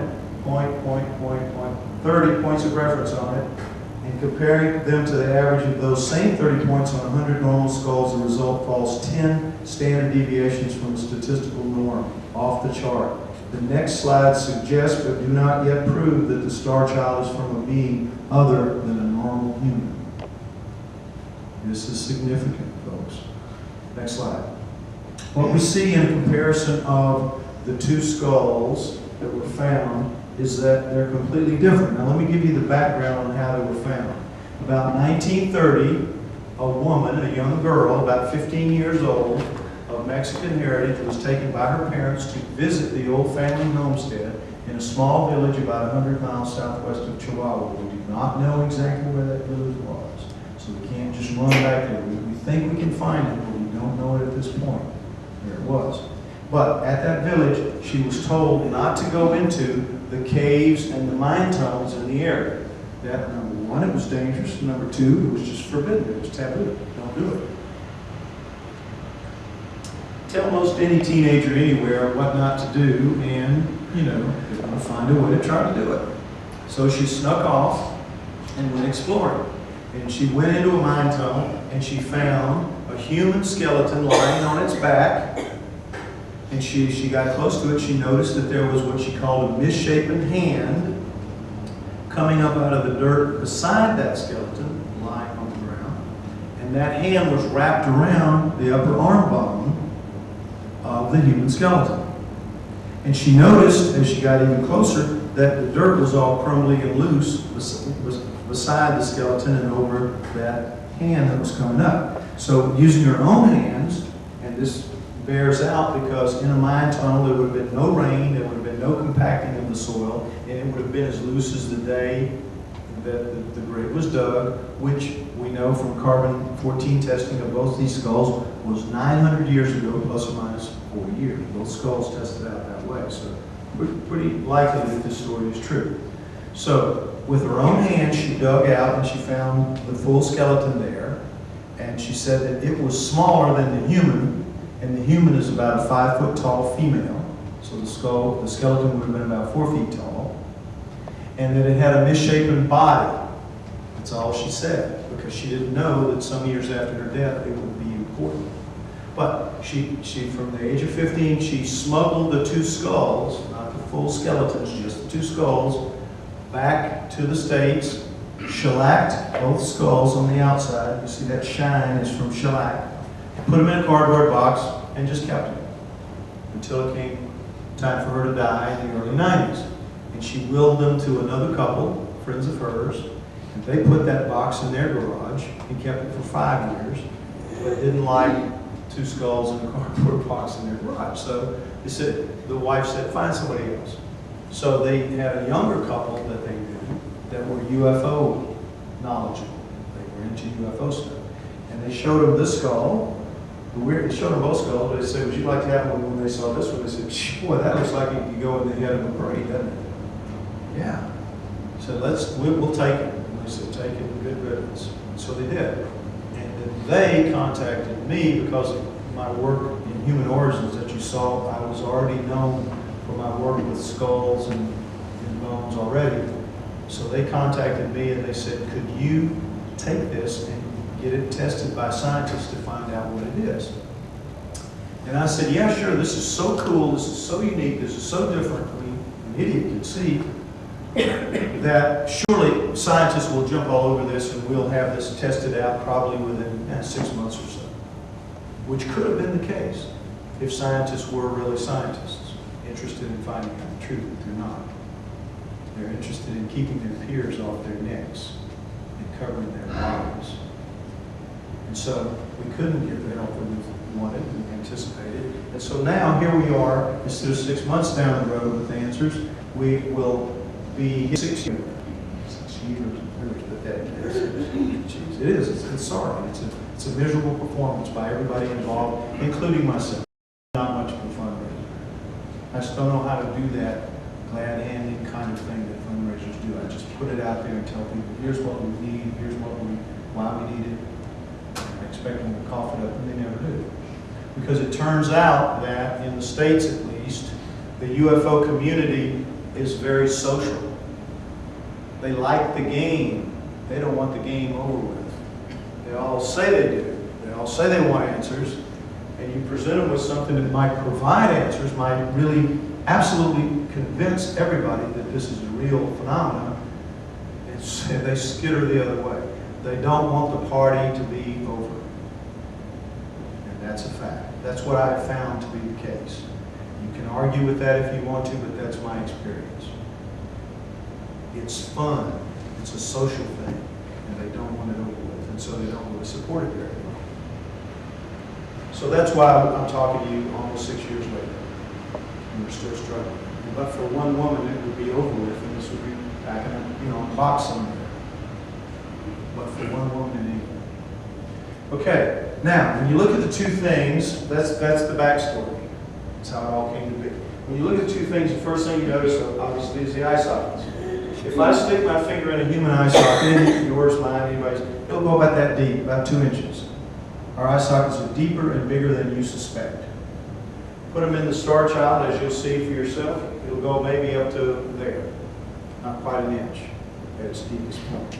As you notice, the optic foramens, where the optic nerve and the blood vessels and all come into, are back in the center of the cone in the back. They've been pushed down at the bottom here. If this thing has eyes like we do, they're sitting about right here, rather than back in deep like ours. But if it has eyes like we do, because it's so shallow, they're sticking off the face like frog eyes. In a very dangerous position for a kid growing up just doing the normal things that kids do. They're going to get popped right out of their head. So maybe it doesn't even have eyes quite like we have. But one thing significant about it is, when you take this to anybody, any specialist that will say anything about it, they'll say, well, it looks like, it doesn't look like, it's got to be, as Bigfoot can't be real, and the cheetah and all that, it's got to be some kind of genetic or birth defect. Genetic defect or birth defect, because that's the only 2 possibilities. Now, let's look at it for a minute.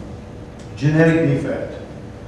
No genetic defect produces anything approaching this. We've looked at every manual, every book, everything we can find, and not just me. We have a craniofacial plastic surgeon named Ted Robinson in Canada who spent 6 weeks trying to find anything similar to this. Can't find a genetic defect that produces anything like these effects.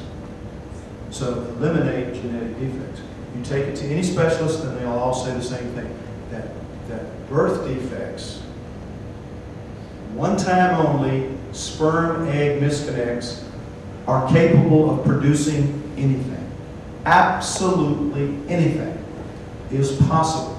It's just like this huge, big garbage bin where they can dump anything they don't want to deal with. Birth defect. One time only, sperm-egg misconnect. But in fact, there are rules to that game, sperm-egg misconnects. Everything is ugly. Everything is asymmetrical. Nothing is all-encompassing. Nothing is all-encompassing. Now, you can have something born completely without a head. You can have something born completely without a brain. You've heard of those, I'm sure.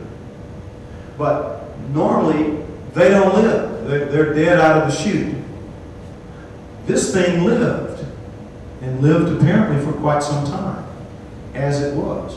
Well, 900 years ago, plus or minus 40 years, you were born in a primitive, isolated village in Mexico, and you had one thing wrong with you. You had a cleft palate. You might make it.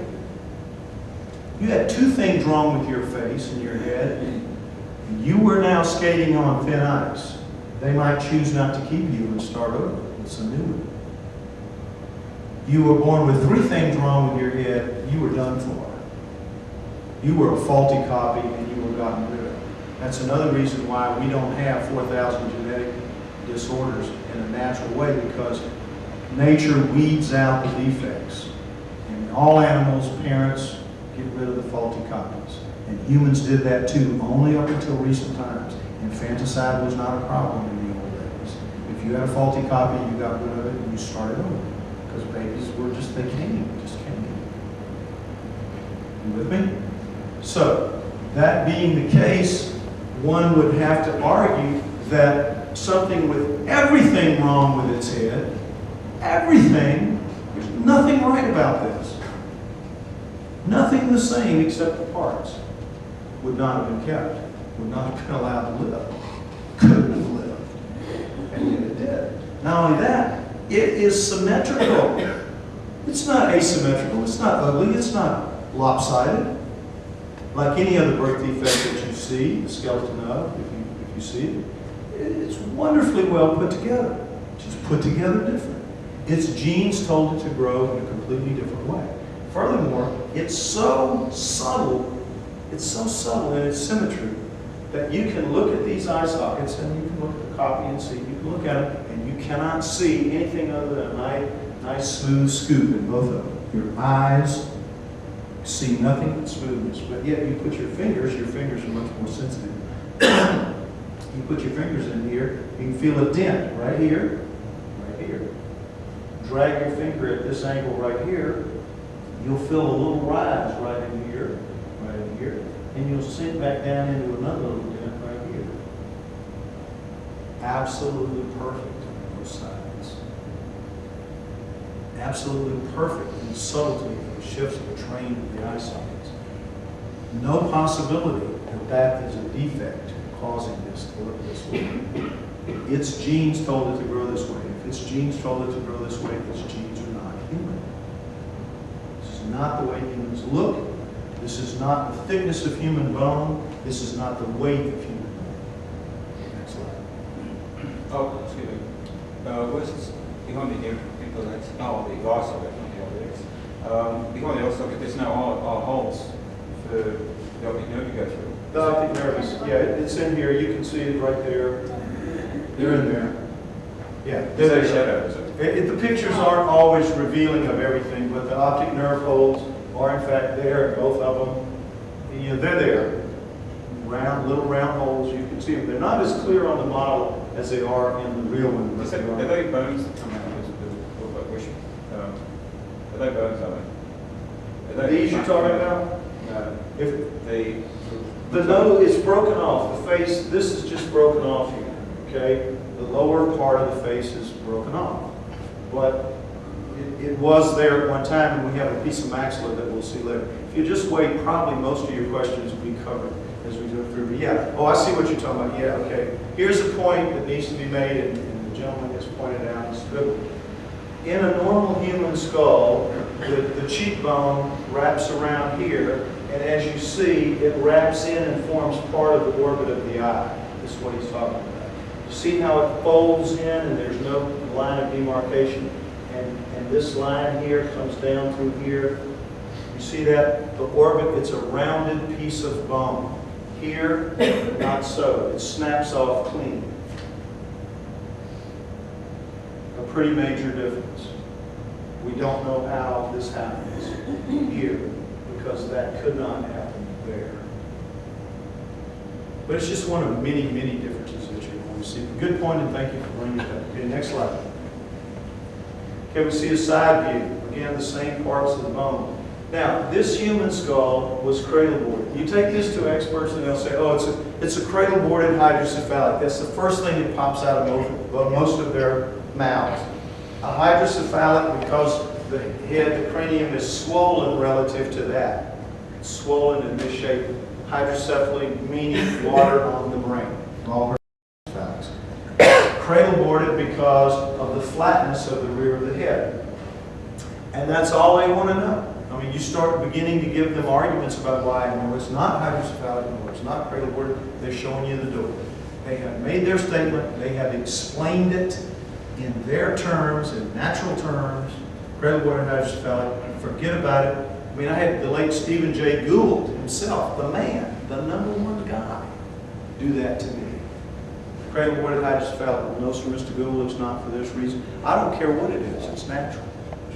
Take it away. Standard response.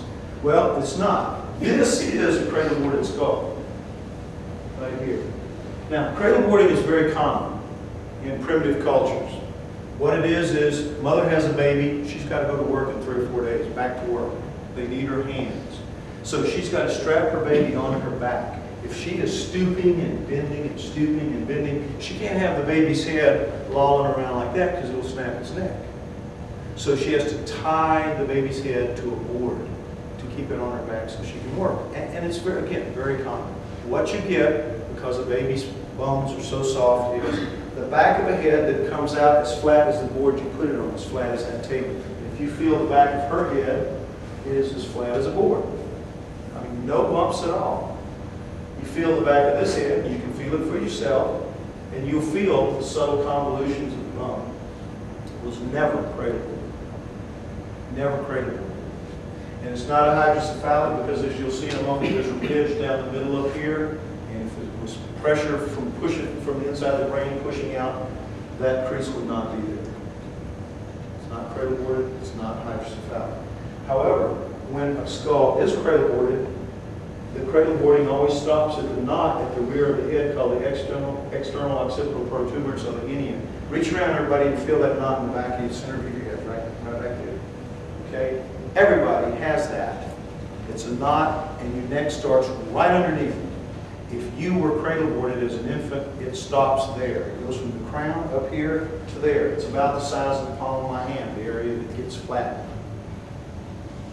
But you can't go past the inium because you're tearing into the neck muscles if you do that. This thing has no inium at all. It's a dent, as you'll see in a moment. And its neck doesn't start till down here. It's got a very small neck. This neck starts up here and covers all this area here. Next slide. You see those lines just to show that it's balanced where I'm trying to fudge it. Next slide. Oh, excuse me. Can you go back real quick? Sure. Ears. Ear hole. Ear hole. Cheekbone. See this little nub right here? Cheekbone that would come up attached here where it's torn off. You can get 2 fingers up through here in the real skull. My 2 fingers fit very easily up through here.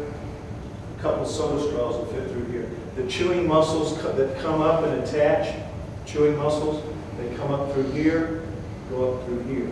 This whole area right here. You can see it clearer in another place when you come on. Chewing muscles cover this whole area. Starchild, you come up through here, cut down through here. Much reduced chewing muscles, much smaller lower face.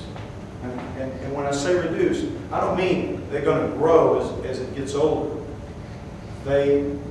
You're born with them fitting up here.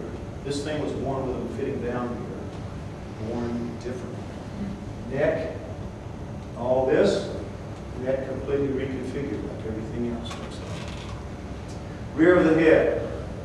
The sutures, you know about sutures, right? A baby's born with all this wide open with ligaments in here, little patches of bone, so that the head can shape to fit through the birth canal.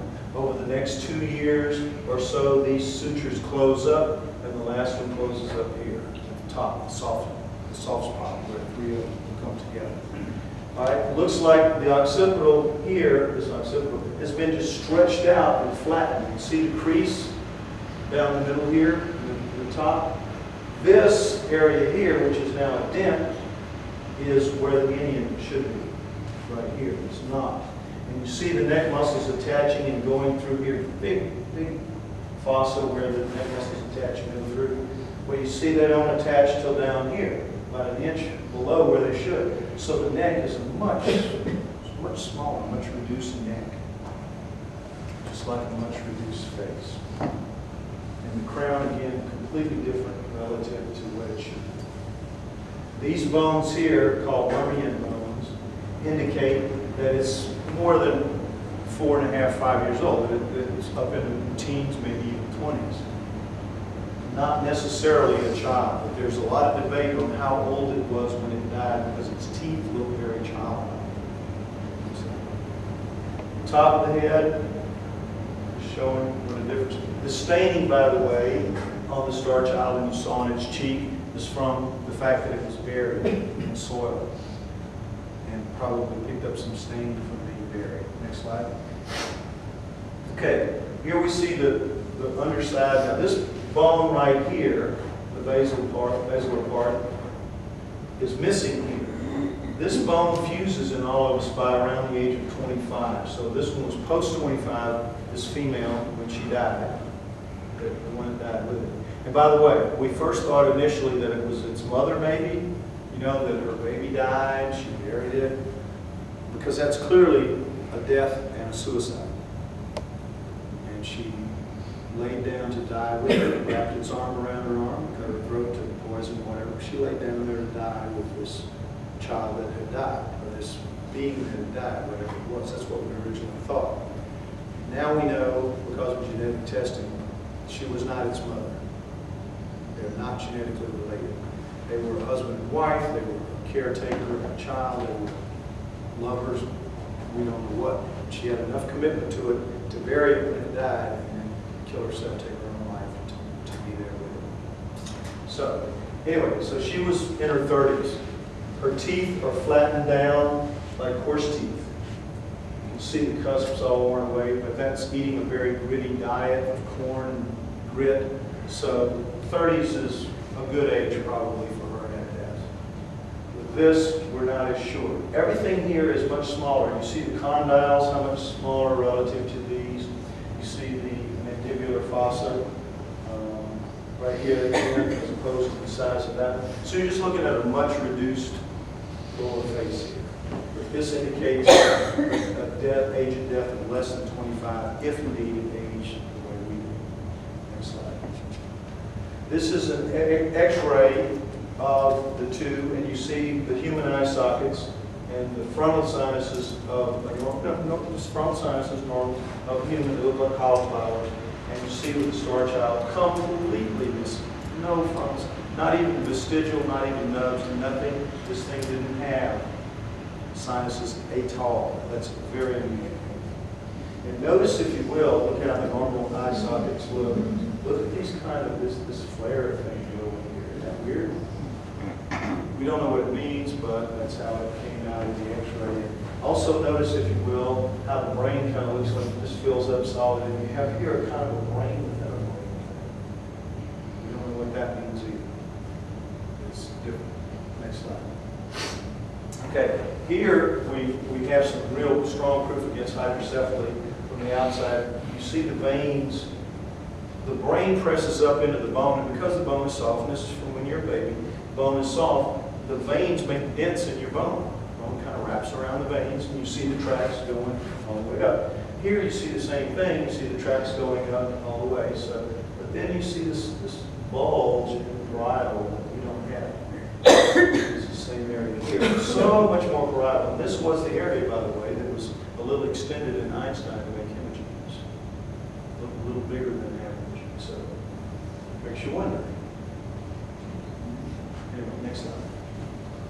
The teeth. Okay, we have the little piece of maxilla, upper right maxilla. This is this piece of bone right here from the middle of your upper jaw around to the right. Okay, this is the size. Forget how it looks here. It's real small, and it's basically the size of a child. This is the nose opening for. So it had a breathing capacity like we have. Nose opening like we have. And these are the two teeth over there. This tooth has been lost to DNA testing unsuccessfully, unfortunately, the first time around. We still have this one. If you look in these holes here, you could see other teeth waiting to come out. And you x-ray this and you see 4 teeth up in here. So it's pretty clear that it has a child's dentition, and that's why we called it the Starchild initially. So we were told, well, it's got teeth down, teeth up, it's small, it's weird, it's a child. So we called it the Starchild for a very long time before we began to really wonder if the wormy and bone issue might indicate that it was older than a child. We still don't know. Next slide. We take a close up at the remaining tooth. What you see is a lot of wear on the enamel, shearing across the enamel up to that point right there. You see pitting, look at the pit here, pits, and you see this crack here. This is called phrasing. This is like an adult tooth wear pattern, seen in what seems to be about a 4.5, 5-year-old child. Hard to figure. Again, we still don't have answers yet. Next slide. Now it gets interesting. So we cut some bone to do some DNA testing. Karina was there. When it was cut, 2 things happened. The geneticists who had dealt with it, cutting bone for quite some time and knew a lot about it, said, "Ooh, boy, this is," with the Dremel blades, "boy, this is tough to cut. This is much tougher than it should be for such thin bone. Such thin light bone, you would think it just cracked through like an eggshell." It didn't. It was resistant to the Dremel blade. The Dremel blade being a circular blade that swirls on a little thing like kind of like a flashlight, like that. Okay, so, and not only that, it produced a profound smell of burning tooth. You know, when you get your teeth drilled, that smell everybody recognizes. It's not enamel, it's collagen. That is collagen burning. I didn't know that until fairly recently. That smell is burning collagen, not enamel. Bone is made of 2 things, calcium hydroxyapatite or apatite, and collagen. Enamel is distinctive for tooth, so that is burning collagen that you smell. Strong smell of collagen. So we were surprised by those two things, but the hardness issue was the one that got them. They said, you ought to have this tested. Now, the DNA proved, first time through, they took the bone like this, a piece like this, and they put it in the normal dissolving fluid, which is called EDTA. Now, EDTA is just a dissolvent that you take normal bone and it'll dissolve it away in about a week. And then they go to work on taking away everything except the DNA and do the DNA testing about a week. And they said, well, it's so thin and so different, so light, you know, it's probably going to be maybe 3 days, maybe 4 days, and the EDTA will dissolve it and get started. 10 weeks later, it looked the same. 10 weeks later, it looked the same, not dissolved at all. So they said, we're going to put a detergent in it called Tween 20, and that's pretty strong, and that should take it down. It should take at least some of it down, so we can work with it. They put the Tween 20 in it, poof, gone, overnight, gone, gone, gone. Completely dissolved overnight. That was a surprise, too. But they used what the liquid that was left, and they tested it, and now the mother, her mitochondrial DNA and her nuclear DNA came up really beautiful, no problem. The assumption being that in 900 years, being in a mine tunnel, not being rained on, not being dried out, not being bleached by the sun, all that, it should be, the DNA should be well preserved, and it was in the human. Starchild, the only difference being it was buried, its mitochondrial DNA, its mother, the part that comes from its mother, came up beautifully, no problem. The nuclear DNA, which is from the inside of the nucleus, you know, in a cell, the mitochondrial DNA floats outside the cell, and it's like little chips of stone, and it's very durable. The nuclear DNA is the chromosome package inside the nucleus, and it's fairly fragile. It didn't, for whatever reason, come up. They tried it 4 times. Each time, the mitochondrial DNA came up easy, the nuclear DNA did not. Couldn't figure it out. They said, well, there must have been some kind of weird degradation going on. It's understandable, it was buried, might have been very acidic soil, it was buried in, got some staining, so we kind of excused it away. We just said, we're going to have to wait a while until the primers get more sophisticated to get the nuclear DNA, but we believe nuclear DNA is here because the mitochondrial DNA is so easy to recover. Okay? So they said, in the meanwhile, you should test the bone to see about the chemistry, to see why it's so hard to cut. Because that's unusual. Not worried too much about the smell. The smell is a secondary issue to why it was so hard to cut.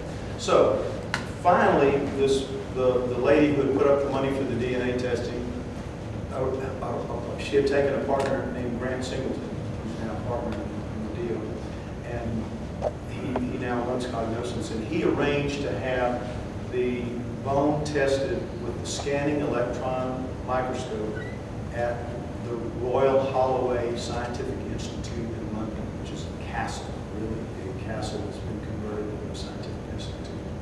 So in the scanning electron microscope, this is what we saw. This is the cortical bone layer, outer, it's like a sandwich. Bone is like a sandwich at this type. The cortical layer outside and underneath, and the inside are the cancellous holes. And in here is where the marrow goes. The marrow moves. Bone it doesn't have vessels and things like that. It has these holes, and the marrow just kind of oozes through the cancellous holes. So when they looked at the scanning electron microscope and took the pictures and they saw this, they said, holy smokes, what is this? These things here, see these? These are not known in bone, regular bone. Never seen before. Don't know what they are. Next slide. We're going to look at a couple of them up close, but these are just samples of others that were in many of the cancellous holes in the Starchild. Very strange. Next slide. We're going to look at that one first. We call it the knot. Now, this looks like a little thin piece here that got wrapped up somehow in this, came out here, and all this is wrapped around it. When we first saw this, we thought, well, it must be some kind of capillary of some kind. But there are no capillaries in bone. It's not the way bone is set up. What is it? Next slide. This doesn't look the same. This is more like threads or hairs. What is it? No idea. Next slide. This was a piece of just another area of the same piece of bone, which, by the way, is as big as my thumbnail or your thumbnail. Not a big piece of bone at all. Cut out of the Starchild right up here. Use your thumbnail. The blade was cutting fast, and as you came to the end of the cut, you let up on it a little bit. The speed is, we got a rougher cut here. Now, we're going to focus on this area right here. Next slide. See what you get? Look at these thready-like things starting to appear. Next slide. We're getting closer. Next slide. See it? Here, up to here, up to here, shredded. Now these chips of stuff are just the bone residue thrown out by the cutting process. You saw it all in the cancerous holes. Look at this little knobby thing here. Next slide. Move up to there. Here it is up here. You see this going up, and you see it heading up. This, whatever it is a different kind of thing, and this is a piece of it. But it's shredded, folks. Understand. It resisted the Dremel blade, whatever it is, stronger than the bone. That's what's amazing about it. Next slide. Now, you see this going up. This is this stub thing here. It goes in and disappears into here. And there's another piece growing here that's different. And it looks like it fans out here. So when we saw this, the experts that were with us said, you know, this looks like it might be fungi or bacteria or something that's grown on the bone since you cut it. Why don't you have it tested by mycologists, or at least looked at by mycologists, and see what they say, mycologists being specialists in fungi and bacteria. We took it to 3 in England, including the very best England has. Best mycologist. He said, I've never seen anything like this. I've never seen this in bone. I have no idea what it is. But there are 30,000 possible examples of fungi or bacteria. Maybe I don't know them all. And you need to have it tested to find out what it is for sure, which we agree with. We do need to have it tested. There's a test called Long Talk that will tell us this. Fairly sophisticated, fairly expensive, but it can nail us down one way or the other. But he says, I don't think this is bacteria or fungi. It looks like something built into the bone. Next slide. Now, what also is weird about it is these things are high in silicon. They have about 25% silicon in them, whatever they are, which is unusual. You see here, again, the base of it, going on up. Don't know what it is. Next slide. Now, here's another one that's not out of a cancellous hole. It probably came from a cancellous hole, but it got sheared loose and it ended up here. Could it come from here? We don't know. But this is another one. No idea what it is. Next slide. We're going to look at this piece here. Next slide. See how it is kind of like a praying mantis, and notice here it's shredded off. It didn't cut, it tears. So our thought was, well, maybe this is part of what's making it so difficult to cut. Maybe it's some kind of fiber network that's laid through the bone that keeps it resistant to cutting. We don't know. These are things we have to find out. This is all fairly new. These are about 4 months old, and what you're going to see later are about 6 weeks old. This is all new stuff, hot cotton. You're some of the first people to see this. Next slide. Okay, what we did after the first scanning electron microscope, though that was matter, it's a little more than half, and it just doesn't fit the same frame. Next slide. Now, this is the inside surface of the human female skull. Notice that this is an incrustation made up of silicates, sand and dust and grit, that is just collected to about a 1/16 of an inch layer on the inside of the skull. This is normal for 900 years in a high desert environment. Next slide. This is the outside of the human female skull. The shine is again due to the shellac that was put on. And see these dimples. This is dimpling on the surface of the skull. Again, perfectly normal. This is what you would expect. Next slide. Those dimples would be under the incrustation. You can see it. Now, this is the inside surface of the Starchild, and you do see the dimples. They're very shallow, but you do see them. And what do you notice? No incrustation, even though it was buried for the same 900 years. You would expect more than you see, but for some reason you don't see. This is the outer surface of the Starchild. You see no dimples at all. No dimples at all. Very strange. Next slide. Here you see a comparison of the two. See the human female inside with the incrustation that one would expect. And we see here Next slide. You see the outer surface of the human with the dimpling, that is normal, and you see the outer surface of the Starchild with no dimple. Anybody can see there is a significant difference between these two. And they should be, it doesn't matter how deformed you are, if you're human, the bone ought to be human bone. You would think. Whatever's left should be human. Next slide. Okay, now, after that was done, a guy that we contacted who's a specialist in this said, we're going to now take the bone and instead of cut it, we're going to take the cut piece and we're going to snap it. We're going to break them, both the human and the Starchild, and get what are called fractured edges. And then we're going to take them and polish them down with lapidary tools, with the jeweler tools. We're going to very slowly and very carefully take it down, flatten it out, and make sure that no crud gets in the cancellous holes, because they were looking to see what causes the toughness. And because it looked like some of the layers of the cortical bone seemed to have a chemical reading of enamel. And so the thought was, well, maybe we can find some sign in the Starchild bone of enamel rather than, of layering rather than what humans have, which is sort of like poured concrete. So this is the human polished. One side, the outside, the outside of the head, there. And you see polished how clean the bone is. Do you know why? When you die, you carry within your body the bacteria that are going to consume you down to nothing over time. Mother Nature cleans her plate. If she didn't, we'd walk out of here and there'd be 1,000-foot-high piles of bones out there. Mother Nature cleans her plate. How does she do it? She puts in you when you're born the bacteria that are going to eat you up when you die. And there are bacteria in you that eat your marrow out. And that's why normal cancellous bone looks like this, like it's been licked clean, because it has. And also, normal human bone looks like alabaster. It's beautiful, isn't it? It's polished and shined up like this. Beautiful. This is how it looks. Next slide. This is just the other side. And this is the inner layer, and that is the layer of incrustation that you saw flat on a while ago. And you see a little bit of like layering here, but you see it's very irregular and it goes down kind of like in sheets, kind of like, again, poured concrete. But again, you see how clear the cancellous holes are. Human. Next slide. And you see the Starchild, and you see difference. It's kind of milky. It's got thicker banding here. And that's what read out like enamel. So that could have something to do with the toughness of it. But you see the cancellous holes, that milkiness. You know what the milkiness is from? Guess what? Collagen, we found out.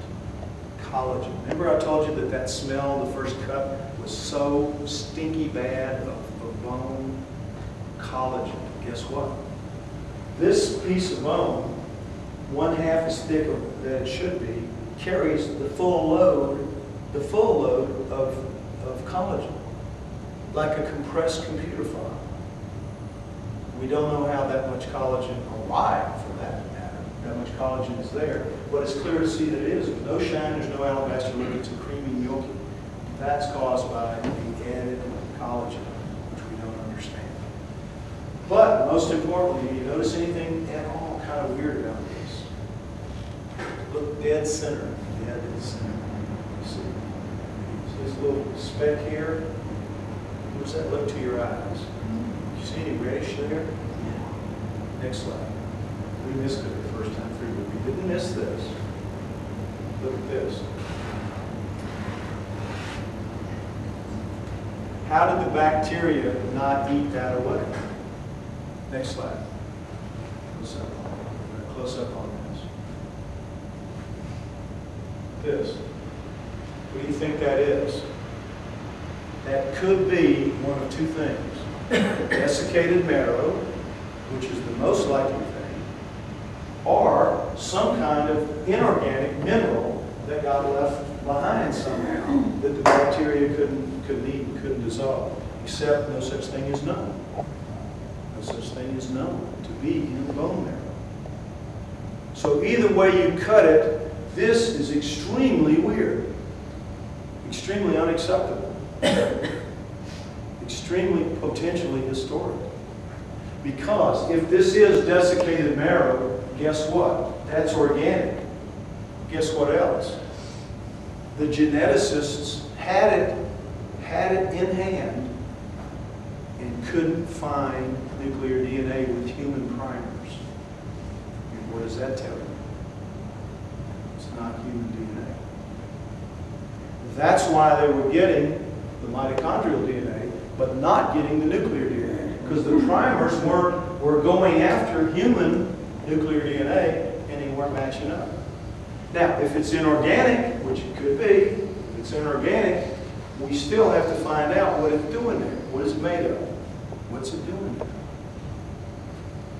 Folks, this is very potentially a historic thing you're looking at here. Because even if it's not alien connected, it's the weirdest human thing that anybody's ever seen, more so than the elephant man. This is a big deal, just beginning to bubble up to the surface of consciousness around the world. You're in at the cutting edge. Next slide. Here we see a backlip, and this was flipped, the bone itself was flipped. The girl who did the slide setting just made a mistake. This is the top side and side, flipped wrong.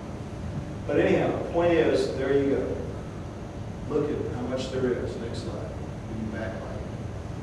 Next slide, close up. It's just astonishing. I mean, everybody that we've had 8 major big-time scientists in England from the Royal Holloway look at this, including the mycologists, and they all say, gee whiz, we have no idea what this is.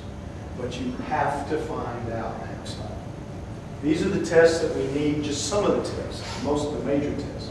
We need a third DNA analysis, which is now underway, seeking the nuclear DNA, and we assume we're going to get enough money to pay for it. We haven't yet, but we're hoping for this. We need a detailed dental analysis of the enamel surface and the chemistry. Multi-TOF tests to, as I said earlier, test for the bacteria and the fungi. A detailed analysis of the fibers in the residue, the fibers in the red stuff. What are they? What are they made of? To know that. Microtomography, 3D data on the internal structure, what's making it so hard. Inductively coupled plasma spectrometry and laser radial spectroscopy for trace elements. Are there trace elements in here that don't belong? Are there trace elements of things we don't have normally on Earth, or things we've never heard of, or combinations that shouldn't be? Test all that. Light element stable isotope analysis, strontium lead isotope ratios. The isotope ratios analysis, what they tell you is where the thing lived, what its environment was like, what it left behind, its bone, what its environment was like. It's amazing what they can do with these things.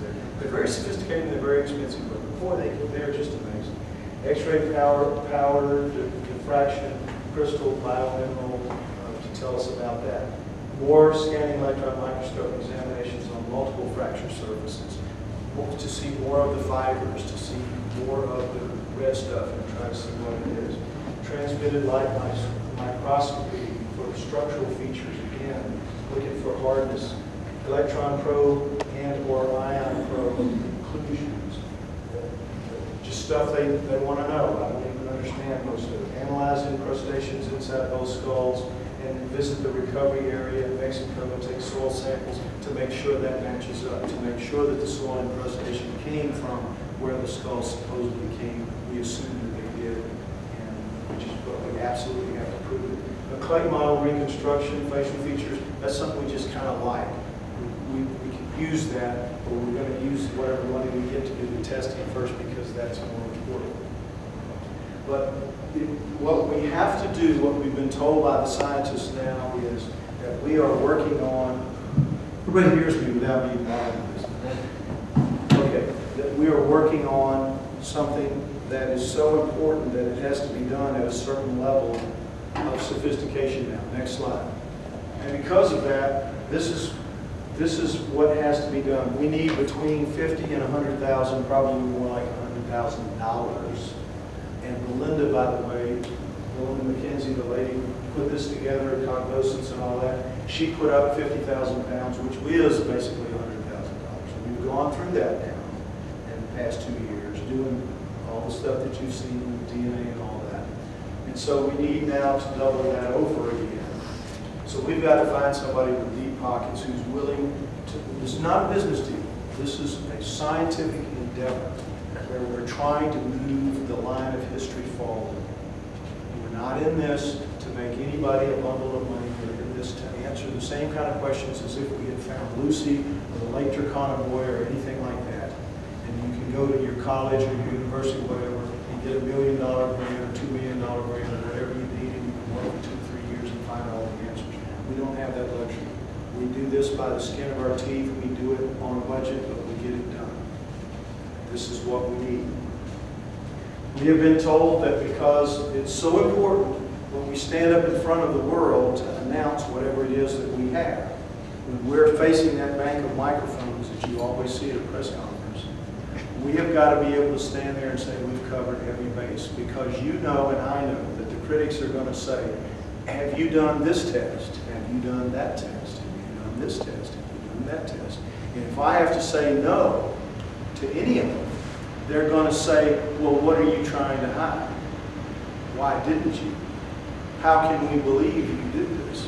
And this is what you say it is if you didn't do these things. So now we're kind of boxed into where we have to do all of it to cover the bases.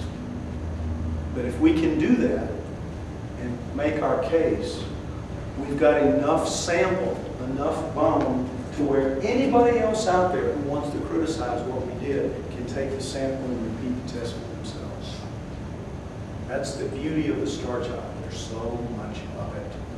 And it takes so little to do most of this stuff.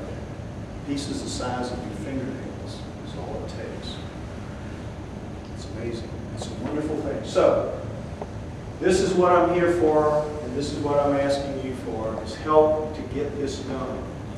I don't say anybody here is able to do it, but if you know anybody that is, please contact them. Have them go to the website, starchild-uk.com, and read through. Tell them what you've seen and what you've heard. We're the real deal. We handle the money properly. We do what we're supposed to do with it.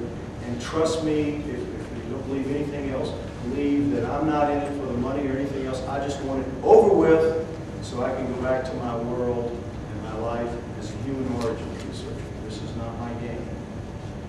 I want this over with. Thank you for coming. Appreciate it very much. I won't keep you any longer with this. You can clap now if you want to.